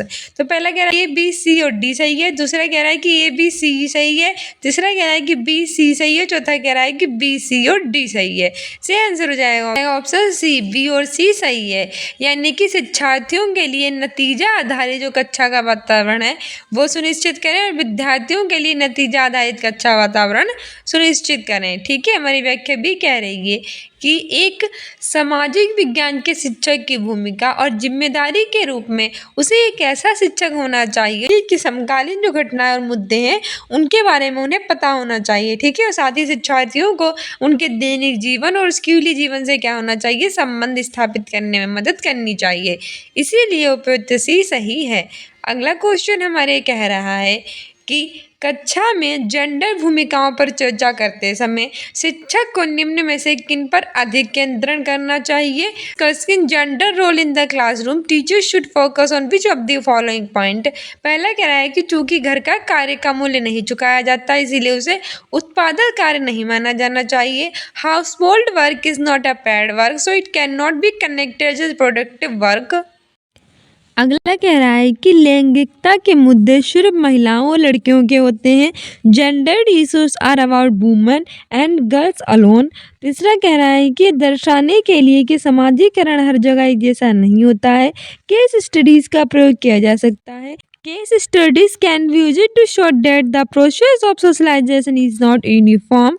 तो हमारा उपयुक्त विकल्प का हमें चयन करना है। पहला कह रहा है कि केवल ए सही है, दूसरा कह रहा है कि केवल बी सही है, तीसरा कह रहा है केवल सी सही है, चौथा कह रहा है कि बी और सी सही है। सही आंसर हो जाएगा हमारा ऑप्शन सी कि केवल सही यानी ओनली सी सही है। हमारी व्याख्या भी कह रही है कि कक्षा में जेंडर भूमिकाओं पर चर्चा करते समय जो शिक्षक होता है उसे इस बात पर ध्यान केंद्रित करना चाहिए कि समाजीकरण हर जगह जो सा एक जैसा नहीं होता है, जो सोशलाइजेशन होता है वो एक जैसा होता है, वो नहीं होता है। दर्शाने के लिए केस स्टडीज़ का प्रयोग किया जाए क्योंकि केस स्टडी द्वारा किसी भी स्थिति की भलीभांति बारीकी से जांच पड़ताल की जा सकती है। अच्छा, जो क्लासरूम होती है उसमें क्या होता है कि समाजीकरण होता है, वो हर एक बच्चे का अलग अलग तरह से होता है क्योंकि वो अलग अलग वातावरण से आते हैं, अलग अलग परिस्थितियाँ उन्होंने देखी होती हैं, तो उनका सोशलाइजेशन भी तो अलग अलग होगा ना। तो ये दर्शाने के लिए हम केस स्टडीज़ का प्रयोग कर सकते हैं। इससे पता चलेगा कि किसका किस तरह से समाजीकरण होगा और कौन सी परिस्थितियों से व्यक्ति आया है। अगला क्वेश्चन कह रहा है और मोस्ट इम्पोर्टेंट है, एग्जाम में ज़रूर पूछे जाते हैं कि लैंगिक बराबरी की समझ को बेहतर करने के लिए निम्न में से कौन से उदाहरण कक्षा में चर्चा के दौरान किया जा सकते हैं। सही विकल्प चुनें। विच of the following examples is a classroom discussion could give better understanding of gender equality. Choose the correct option. पहला है कि नेशनल एंथम राष्ट्रीय गान, दूसरा है स्टोरी सुल्ताना ड्रीम यानी सुल्ताना को स्वप्न कहानी, तीसरा है मताधिकार आंदोलन द सफ्रेगेट मूवमेंट, और चौथा है महिलाओं को अपनी पसंद के कपड़े पहनने का अधिकार women's right to bear cloth of their choice. पहला है कि ABC सही है, दूसरा है कि BCD सही है, तीसरा है कि BCD सही है और चौथा कह रहा है हमारा D सही है। सही आंसर इसमें हमारा हो जाएगा ऑप्शन C और D सही है। ठीक है, हमारी व्याख्या भी कह रही है कि लैंगिक बराबरी का अर्थ है कि किसी व्यक्ति के लिंग के आधार पर अवसरों, संसाधनों के आवंटन या लाभ और सेवाओं के पहुंच में भेदभाव की अनुपस्थिति है। लैंगिक बराबरी की समझ को बेहतर करने के लिए हम सुल्ताना का सपना है, सुल्ताना ड्रीम जो कहानी है, मताधिकार आंदोलन और महिलाओं को अपनी पसंद के कपड़े पहनने का अधिकार, इस प्रकार के उदाहरण कक्षा के दौरान दे सकते हैं जिससे लोगों को पता चले कि लैंगिक बराबरी क्या होती है, यानी कि पुरुष और महिलाएं जो होती है बराबर होती हैं। ठीक है, उसके लिए हम ये सारी चीज़ें कर सकते हैं। अगला क्वेश्चन कह रहा है कि एक समाजी विज्ञान की शिक्षिका अपनी कक्षा में भेदभाव के विषय पर चर्चा करना चाहती है। निम्न में से कौन से उदाहरण चर्चा के लिए उपयुक्त होंगे। A social science teacher wanted to discuss discrimination in her class, which of the following example would be suited for the discussion. Option A है डॉक्टर भीमराव अम्बेडकर के बचपन के अनुभव, doctor Bhimrao Ambedkar childhood experience. Option B है ओम प्रकाश वाल्मीकि की पुस्तक Joothan, Om Prakash Valmiki book Joothan. Option C है भारत का संविधान बनाने की प्रक्रिया, process of making the constitution of India.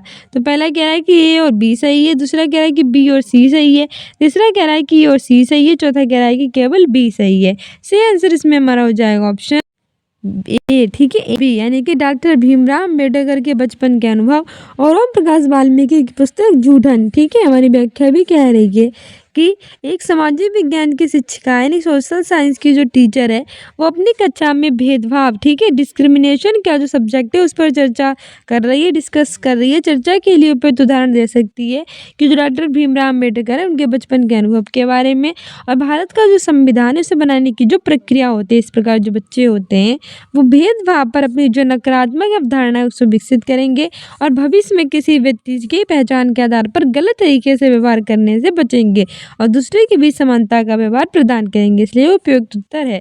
मतलब ये है कि आपकी जो क्लास चल रही है उसमें भेदभाव वाला आ गया है टॉपिक, तो आपको इसको इतने अच्छे से समझाना है। इसके लिए आप कई सारे सब्जेक्ट्स उन्हें दे सकते हैं, कई सारी बातें बता सकते हैं, उदाहरण दे सकते हैं कि हमारा जो संविधान है उसके बनने की क्या प्रक्रिया थी और कैसे भेदभाव पर भी नकारात्मक और डॉक्टर भीमराव अम्बेडकर के क्या अनुभव थे। तो इन सारे में अगर उन्हें बताएंगे ना तो बच्चे उन्हें अच्छे से क्या करेंगे, समझ पाएंगे और जो अपनी गलत धारणा है उसको हटा देंगे कि नहीं भैया भेदभाव बिल्कुल नहीं करना चाहिए, हमें यही सोचना चाहिए। ठीक है, ऊंच नीच इन सबसे किसी भी प्रकार का कोई फर्क नहीं पड़ता है, इस समाज में सभी व्यक्ति एक जैसे हैं। ठीक है, इन सबको बढ़ावा देना चाहिए, तो ये सब बच्चे समझ पाएंगे। अगला क्वेश्चन कह रहा है कि after introducing the concept of discrimination in a middle level social science classroom, a teacher wants her student to engage in critical inquiry about discrimination faced by people at lower so which of the following activities should find place in her lesson plan। यानी कि क्या होता है, जो एक question होते हैं बहुत बढ़िया लंबे चौड़े होते हैं लेकिन इनके आंसर थोड़े इजी होते हैं, तो इन्हें अच्छे से पढ़ा कीजिए। और ऐसे ही प्रीवियस शेयर में पूछे जाते हैं तो ये से आपको कठिन कठिन क्वेश्चन देखने को मिलेंगे, क्योंकि इजी हम करा दें वन लाइनर वो आपके आए ना तो फायदा ही क्या। तो ये प्रीवियस ईयर ही है तो इसको अच्छे से कर लीजिए। भेदभाव के संप्रत्यय का परिचय देने के पश्चात एक माध्यमिक स्तर की सामाजिक विज्ञान की कक्षा में शिक्षिका विद्यार्थियों को निम्न सामाजिक स्तर के लोगों द्वारा अनुभव किए जाने वाले भेदभावों की समीक्षात्मक जांच में संलिप्त करना चाहती है। निम्न में से कौन सी गतिविधियां उनके पाठ्य योजना में स्थान पा सकती हैं। पहला है कि दिए गए विषय पर वाद विवाद का आयोजन करना, organising debate on this topic. दूसरा है कि भेदभाव क्या है पर एक व्याख्यान देना, delivering a lecture on what is discrimination. तीसरा कह रहा है कि भेदभाव से संबंधित अखबार के लेखों को एकत्र करना, collection of newspaper article on discrimination. तो ओनली ए सही है, केवल ए। दूसरा कह रहा है कि ओनली ए और बी यानी केवल ए और बी सही है। तीसरा कह रहा है कि ओनली ए एंड सी, केवल ए और सी सही है। चौथा कह रहा है कि ए बी एंड सी यानी कि ए बी और सी सही है। सही आंसर इसमें हमारा हो जाएगा ऑप्शन सी। ठीक है, ओनली ए और सी यानी केवल ए और सी सही है। हमारी व्याख्या भी कह रही है कि भेदभाव के संप्रत्यय का परिचय देने के पश्चात एक जो माध्यमिक स्तर की सामाजिक विज्ञान की कक्षा होती है, क्लासरूम होती है, उसमें शिक्षिका विद्यार्थियों को निम्न सामाजिक स्तर के लोगों द्वारा अनुभव किए जाने वाले जो भेदभाव होते हैं उनकी समीक्षात्मक जांच में संलिप्त करना चाहती है। इसके लिए आवश्यक होता है कि जो शिक्षिका होती है, टीचर है, वो भेदभाव से संबंधित अखबार के लेखों उसको एकत्र कर ले और उन्हीं विषय पर कक्षा में वाद विवाद और चर्चा का क्या करे, आयोजन करे, जिससे कि बच्चे होते हैं वो पूर्ण सहभागिता के साथ शामिल होकर जागरूक हो सके और शिक्षित परिवेश का क्या कर सके, निर्माण कर सके। इसलिए और सी सही होता है। आगे बढ़ते हैं। अगला क्वेश्चन कह रहा है कि सामाजिक विज्ञान के शिक्षक की भूमिका पर निम्नलिखित कथनों को पढ़िए और उपयुक्त विकल्प का चयन कीजिए। यानी कि read the following statement A and R on the role of social science teacher and choose the appropriate option. पहला कह रहा है कि social science teacher requires understanding of multiple perspectives on any economic और सोशल इशू। यानी कि किसी आर्थिक व सामाजिक मुद्दे पर एक सामाजिक विज्ञान के शिक्षक को बहुत दृष्टिकोण की समझ होनी चाहिए।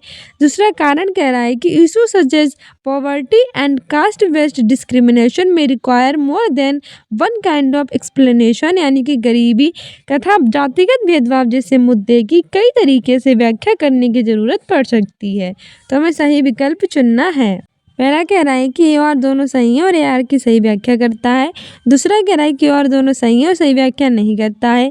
तीसरा कह रहा है कि ये सही है लेकिन आर गलत है। और चौथा कह रहा है कि दोनों गलत हैं। सी आंसर इसमें हमारा हो जाएगा ऑप्शन ए कि both A and R true and R is the correct explanation of A. यानी कि और दोनों सही है और सही व्याख्या कर रहा है। हमारी व्याख्या भी कह रही है कि किसी आर्थिक और सामाजिक मुद्दे होते हैं उस पर एक सामाजिक विज्ञान के शिक्षक है, उसका बहु दृष्टिकोण की क्या होनी चाहिए, समझ होनी चाहिए, क्योंकि गरीबी और जातिगत भेदभाव जैसे मुद्दे की कई तरीके से व्याख्या करने की क्या पड़ती है, हमें ज़रूरत पड़ती है। जब शिक्षक होता है उसको बहुल दृष्टिकोण की समझ व ज्ञान होगा तो अपने छात्रों में क्या करेंगे, उन धारणाओं को प्रति सकारात्मक दृष्टिकोण विकसित करेंगे जिससे कि छात्रों में भेदभाव, लैंगिक रूढ़िवादिता आदि की जो भावनाएं होती हैं वो खत्म हो जाएंगी। आगे बढ़ते हैं। अगला क्वेश्चन कह रहा है कि सामाजिक विज्ञान पाठ्यचर्या के विकास के संदर्भ में निम्नलिखित कथनों को पढ़िए तथा उपयुक्त विकल्प का चयन कीजिए। Read the following statement with regard to social science curriculum development and choose the appropriate option. हमारा पहला कथन है कि माध्यमिक मिडिल स्तर के उपरांत विद्यार्थियों को सामाजिक विज्ञान के विषय के अंतर्गत कई अन्य उप विषयों का अध्ययन करने की जरूरत होती है और यह पाठ्यचर्या के भार को बढ़ाता है। कथनार है कि सामाजिक विज्ञान में पाठ्यचर्या भार के लिए मुख्य कारण यह है कि जिस तरह से स्कूली बच्चों के लिए सामाजिक विज्ञान पाठ्यक्रम सामग्री का विकास किया गया है वे बोधगम्य नहीं है। तो पहला कह रहा है कि और दोनों सही है, कथार एक की सही व्याख्या है। दूसरा कह रहा है कि दोनों सही है और सही व्याख्या नहीं है। तीसरा कह रहा है कि ये सही है परंतु आर गलत है। चौथा कह रहा है कि ये गलत है परंतु आर सही है। सही आंसर हो जाएगा option A, both A and R true and R is the correct explanation of A. ठीक है, हमारी व्याख्या भी कह रही है कि माध्यमिक स्तर के उपरांत विद्यार्थियों को सामाजिक विज्ञान के विषय के अंतर्गत कई अन्य उप विषयों को अध्ययन करने की जरूरत होती है और यह पाठ्यचर्या के भार को क्या कर देता है, बढ़ा देता है। क्योंकि सामाजिक विज्ञान में पाठ्यचर्या भार के लिए मुख्य कारण है कि जिस तरह से स्कूली बच्चों के लिए सामाजिक विज्ञान पाठ्यक्रम सामग्री का विकास किया गया है वह बोधगम्य में नहीं है। देखा, आप जानते होंगे कि एसएसटी में क्या क्या होती है। एसएसटी में हिस्ट्री होती है, ज्योग्राफी होती है, इकोनॉमी होती है, बहुत सारे सब्जेक्ट एक साथ जो होते हैं वो ले लिए जाते हैं, जो क्या कर देते हैं उसके भार को बढ़ा देते हैं। जिस तरह से स्कूली बच्चों के लिए सामाजिक विज्ञान पाठ्यक्रम सामग्री का विकास किया गया वो कैसा नहीं है, बोधगम्य नहीं है। क्योंकि ये बहुविषयक उपागम होने के साथ साथ अंतःनुशासिक उपागम भी है जो लिंग, न्याय, मानवाधिकार, हस्तियों के समूह और अल्पसंख्यकों प्रति संवेदनशीलता को बढ़ावा दे देता है। इसलिए यार दोनों सही है और सही व्याख्या कर रहा है। अगला क्वेश्चन कह रहा है कि निम्नलिखित में से किसको सामाजिक विज्ञान की कक्षा में द्वितीयक स्रोत की तरह माना जा सकता है। Which of the following can be treated as secondary source for a social science class? Option A है कि भुज में भूचाल के समय की फोटो और इसके विवरण, photographs from earthquake in Bhuj and its description. दूसरा कह रहा है कि अकबरनामा पर लेखन संपादित अंकलन, edited volume of articles on Akbarnama. तीसरा कह रहा है कि इंदिरा गांधी को लिखे गए जवाहर नेहरू के पत्र, जवाहरलाल नेहरू लेटर्स टू इंदिरा गांधी। और चौथा कह रहा है कि महात्मा गांधी की पुस्तक हिंद स्वराज, महात्मा गांधी बुक हिंद स्वराज। आंसर हो जाएगा ऑप्शन बी, अकबरनामा पर लेखकों के संपादित संकलन। द्वितीय स्रोत की तरह किसको माना जाता है सामाजिक विज्ञान की कक्षा में, तो अकबरनामा के लेखकों के संपादित संकलन को माना जाता है। ठीक है, हमारी व्याख्या भी कह रही है कि प्राथमिक स्रोत वे सूचनाएं होती हैं जो सीधे स्रोत से एकत्रित की जाती है। प्राथमिक स्रोत क्या होते हैं, जो सीधे सूचनाएं एकत्रित की जाती है उन्हें हम प्राथमिक स्रोत कहते हैं। जैसे कि सामाजिक विज्ञान की कक्षा में भुज में भूचाल समय की फोटो है और इसके विवरण हो, या इंदिरा गांधी को लिखे गए जवाहरलाल नेहरू के पत्र हों, या महात्मा गांधी की पुस्तक हो हिंद स्वराज, ये सब किस में आते हैं, प्राथमिक स्रोत में आते हैं। क्योंकि ये जो होते हैं सीधे एकत्र किए जाते हैं, इनमें किसी सोर्स की आवश्यकता नहीं, ये सीधे स्रोत से प्राप्त करते हैं। ठीक है, जबकि द्वितीय स्रोत में कौन से आंकड़े आते हैं, जिन्हें प्रकाशित अथवा अप्राकाशिक साधन होते हैं उनके द्वारा हम एकत्र करते हैं। सामाजिक विज्ञान की कक्षा में अकबरनामा पर लेखकों के संपादित संकलन को क्या मानते हैं, द्वितीय स्रोत की तरह मानते हैं। ठीक है, अगला कह रहा है कि match the following and choose the appropriate option.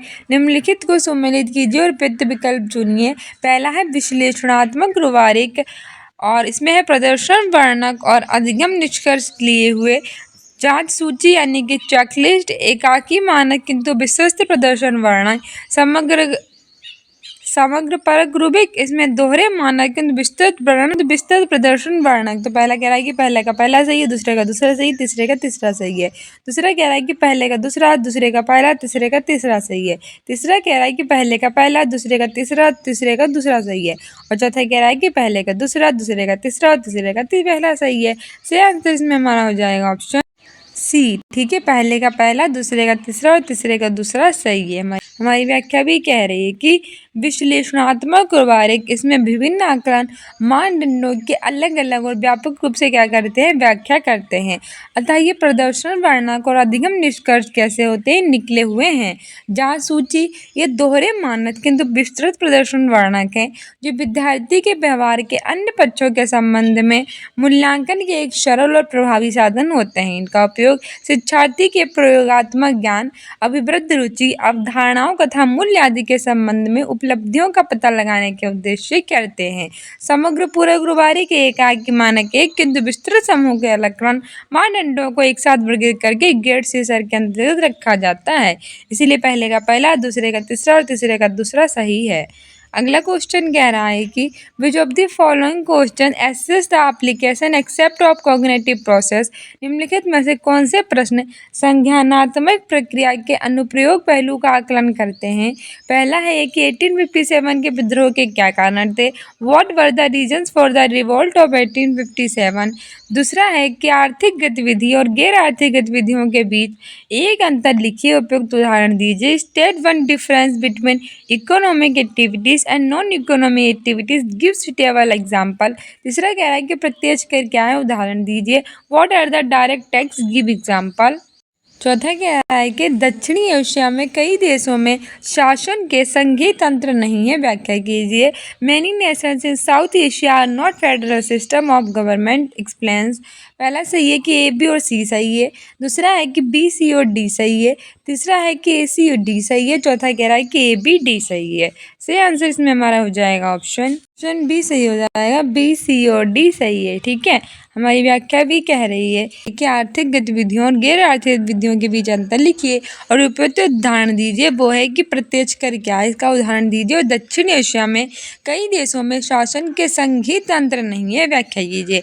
ये सभी प्रश्न संज्ञानात्मक प्रक्रिया के अनुप्रयोग पहलू का आकलन करते हैं, क्योंकि ये पहलू नई और विभिन्न स्थितियों में सूचना के उपयोग की प्रक्रिया को क्या करते हैं, संदर्भित करते हैं। बी सी और डी है। आगे हमारा अगला क्वेश्चन कह रहा है कि निम्नलिखित में से कौन से प्रश्न विद्यार्थियों के केवल तथ्यात्मक ज्ञान का आकलन करते हैं। पहला है कि जलवायु और मौसम की परिभाषा दीजिए। भारत में मुख्य मौसम कौन से हैं। Defined climate and season, what are the season and what are the main seasons in India. दूसरा कह रहा है कि आज के समय में और महाजनपदों के समय में गांव की व्यवस्था करने में 3 अंतर दीजिए। Give 3 differences between the way villages are managed today and in time of Mahajanapada. तीसरा कह रहा है वनस्पति जगत और प्राणी जगत की उपस्थिति खाद्य के निर्माण पर किस प्रकार प्रभाव डालती है। How presence of flora and fauna affected the formation of humans. चौथा कह रहा है कि लोगों के संसाधन के रूप में व्यक्त करने से आप क्या समझते हैं। What do you understand by the people as a resource. पहला कह रहा है कि केवल पहला सही है। दूसरा कह रहा है कि ए और बी सही है। तीसरा कह रहा है कि ओनली ए बी और सी सही है। तीसरा कह रहा है कि बी सी और डी सही है। जाएगा ऑप्शन ए सही है। हमारी व्याख्या कह रही है कि तथ्यात्मक ज्ञान वह ज्ञान होता है जो विशिष्ट विषयों और प्रशिक्षणों के लिए मूलभूत होता है। तथ्यात्मक ज्ञान कौन सा ज्ञान होता है, वह ज्ञान जो विशिष्ट विषयों के लिए मूलभूत होता है, वो विशिष्ट तथ्यात्मक ज्ञान कहलाता है। यह आयाम आवश्यक तथ्यों, शब्दावली, विवरण और तत्वों को क्या करता है, संदर्भित करता है, जिसे छात्रों को किसी प्रशिक्षण को समझने या इसमें किसी समस्या को हल करने के लिए उसे जानना, उससे परिचित होना जरूरी होता है। जलवायु और मौसम की परिभाषा दीजिए और भारत में मुख्य मौसम कौन कौन से हैं। ये प्रश्न शिक्षार्थियों के केवल तथ्यात्मक ज्ञान का क्या करते हैं, आकलन करते हैं।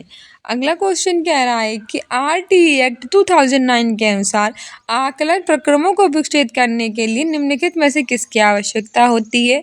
विच of the following are required to develop evolution procedures according to RTI act 2009। पहला कह रहा है कि बच्चों का सर्वांगीण विकास, all round development of the child. दूसरा कह रहा है कि ज्ञान के स्थानीय से वैश्विक पहलुओं को जोड़ना, connecting from local to global aspects of knowledge. तीसरा कह रहा है कि क्रियाकलापों, खोज और अन्वेषण द्वारा सीखना, learning through activities, discovery and exploration. चौथा कह रहा है कि बाल स्नेही और बाल केंद्रित रीति में सीखना, learning in the child friendly and child centred manner. तो हमारा पहला है कि केवल पहला, दूसरा और तीसरा सही है। दूसरा है कि केवल दूसरा, तीसरा और चौथा सही है। तीसरा है कि पहला, तीसरा और चौथा सही है। चौथा है कि पहला, दूसरा और चौथा सही है। सही आंसर इसमें हमारा हो जाएगा ऑप्शन सी कि ओनली ए सी और डी सही है। ठीक है, हमारी व्याख्या भी कह रही है कि आरटीआई एक्ट 2009 के अनुसार जो आकलन है वो प्रक्रमों को विकसित करने के लिए निम्नलिखित चीज़ों की आवश्यकता होती है, जैसे कि बच्चों का सर्वांगीण विकास, क्रियाकलाप में खोज और अन्वेषण द्वारा सीखना, बाल स्नेही और बाल केंद्रित रीति में सीखना। इसलिए ए सी और डी सही है। ठीक है, अगला क्वेश्चन कह रहा है कि विद्यार्थियों में आकलन निम्नलिखित कारणों से किया जाता है, उपयुक्त विकल्प का चयन कीजिए। Assessment is done in schools for the following reasons, choose the appropriate option. पहला है कि विद्यार्थियों को उनकी अधिगम संबंधी उपलब्धियों को प्रमाणित करने के लिए certifying student of their learning achievements. दूसरा कह रहा है कि विद्यार्थियों द्वारा जिन अधिगम संबंधी कठिनाइयों का सामना किया गया है उनको समझने के लिए understanding the learning difficulties faced by the students. Option C कह रहा है कि शिक्षकों को विद्यालय के प्रति उत्तरदायी बनाने के लिए to make teachers accountable to the school. और चौथा कह रहा है कि अधिगम संबंधी कठिनाइयों से उभरने के लिए तरीकों और साधनों का पता करने के लिए to find out the best and means to overcome the learning difficulties. पहला कह रहा है कि केवल पहला सही है, दूसरा कह रहा है कि ए और सी सही है, तीसरा कह रहा है कि ओनली ए बी डी सही है और चौथा कह रहा है कि ओनली सी सही है। सही आंसर हो जाएगा ऑप्शन सी कि ए बी और डी सही हैं।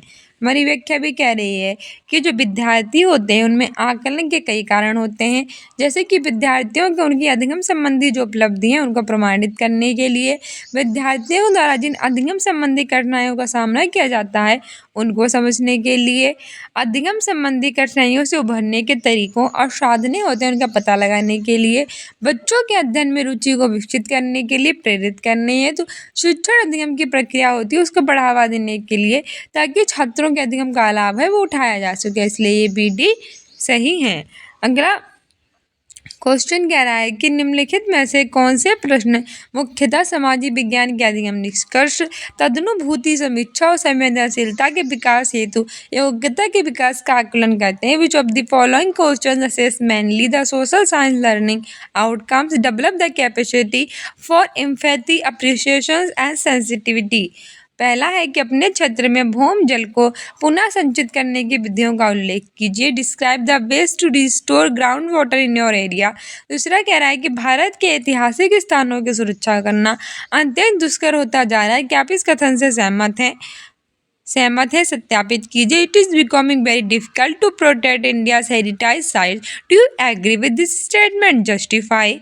तो और तीसरा कह रहा है कि भारत के गांव के एक बड़े भाग के बच्चे कुपोषित हैं। व्याख्या कीजिए।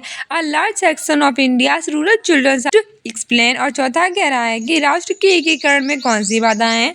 What are the hindrance in national integration. पहला कह रहा है कि ए बी और सी सही है, दूसरा कह रहा है कि बी और सी सही है, तीसरा कह रहा है कि सी और डी चाहिए, चौथा कह रहा है कि ए सी और डी सही है। सही आंसर हो जाएगा ऑप्शन बी कि केवल बी और सी सही है।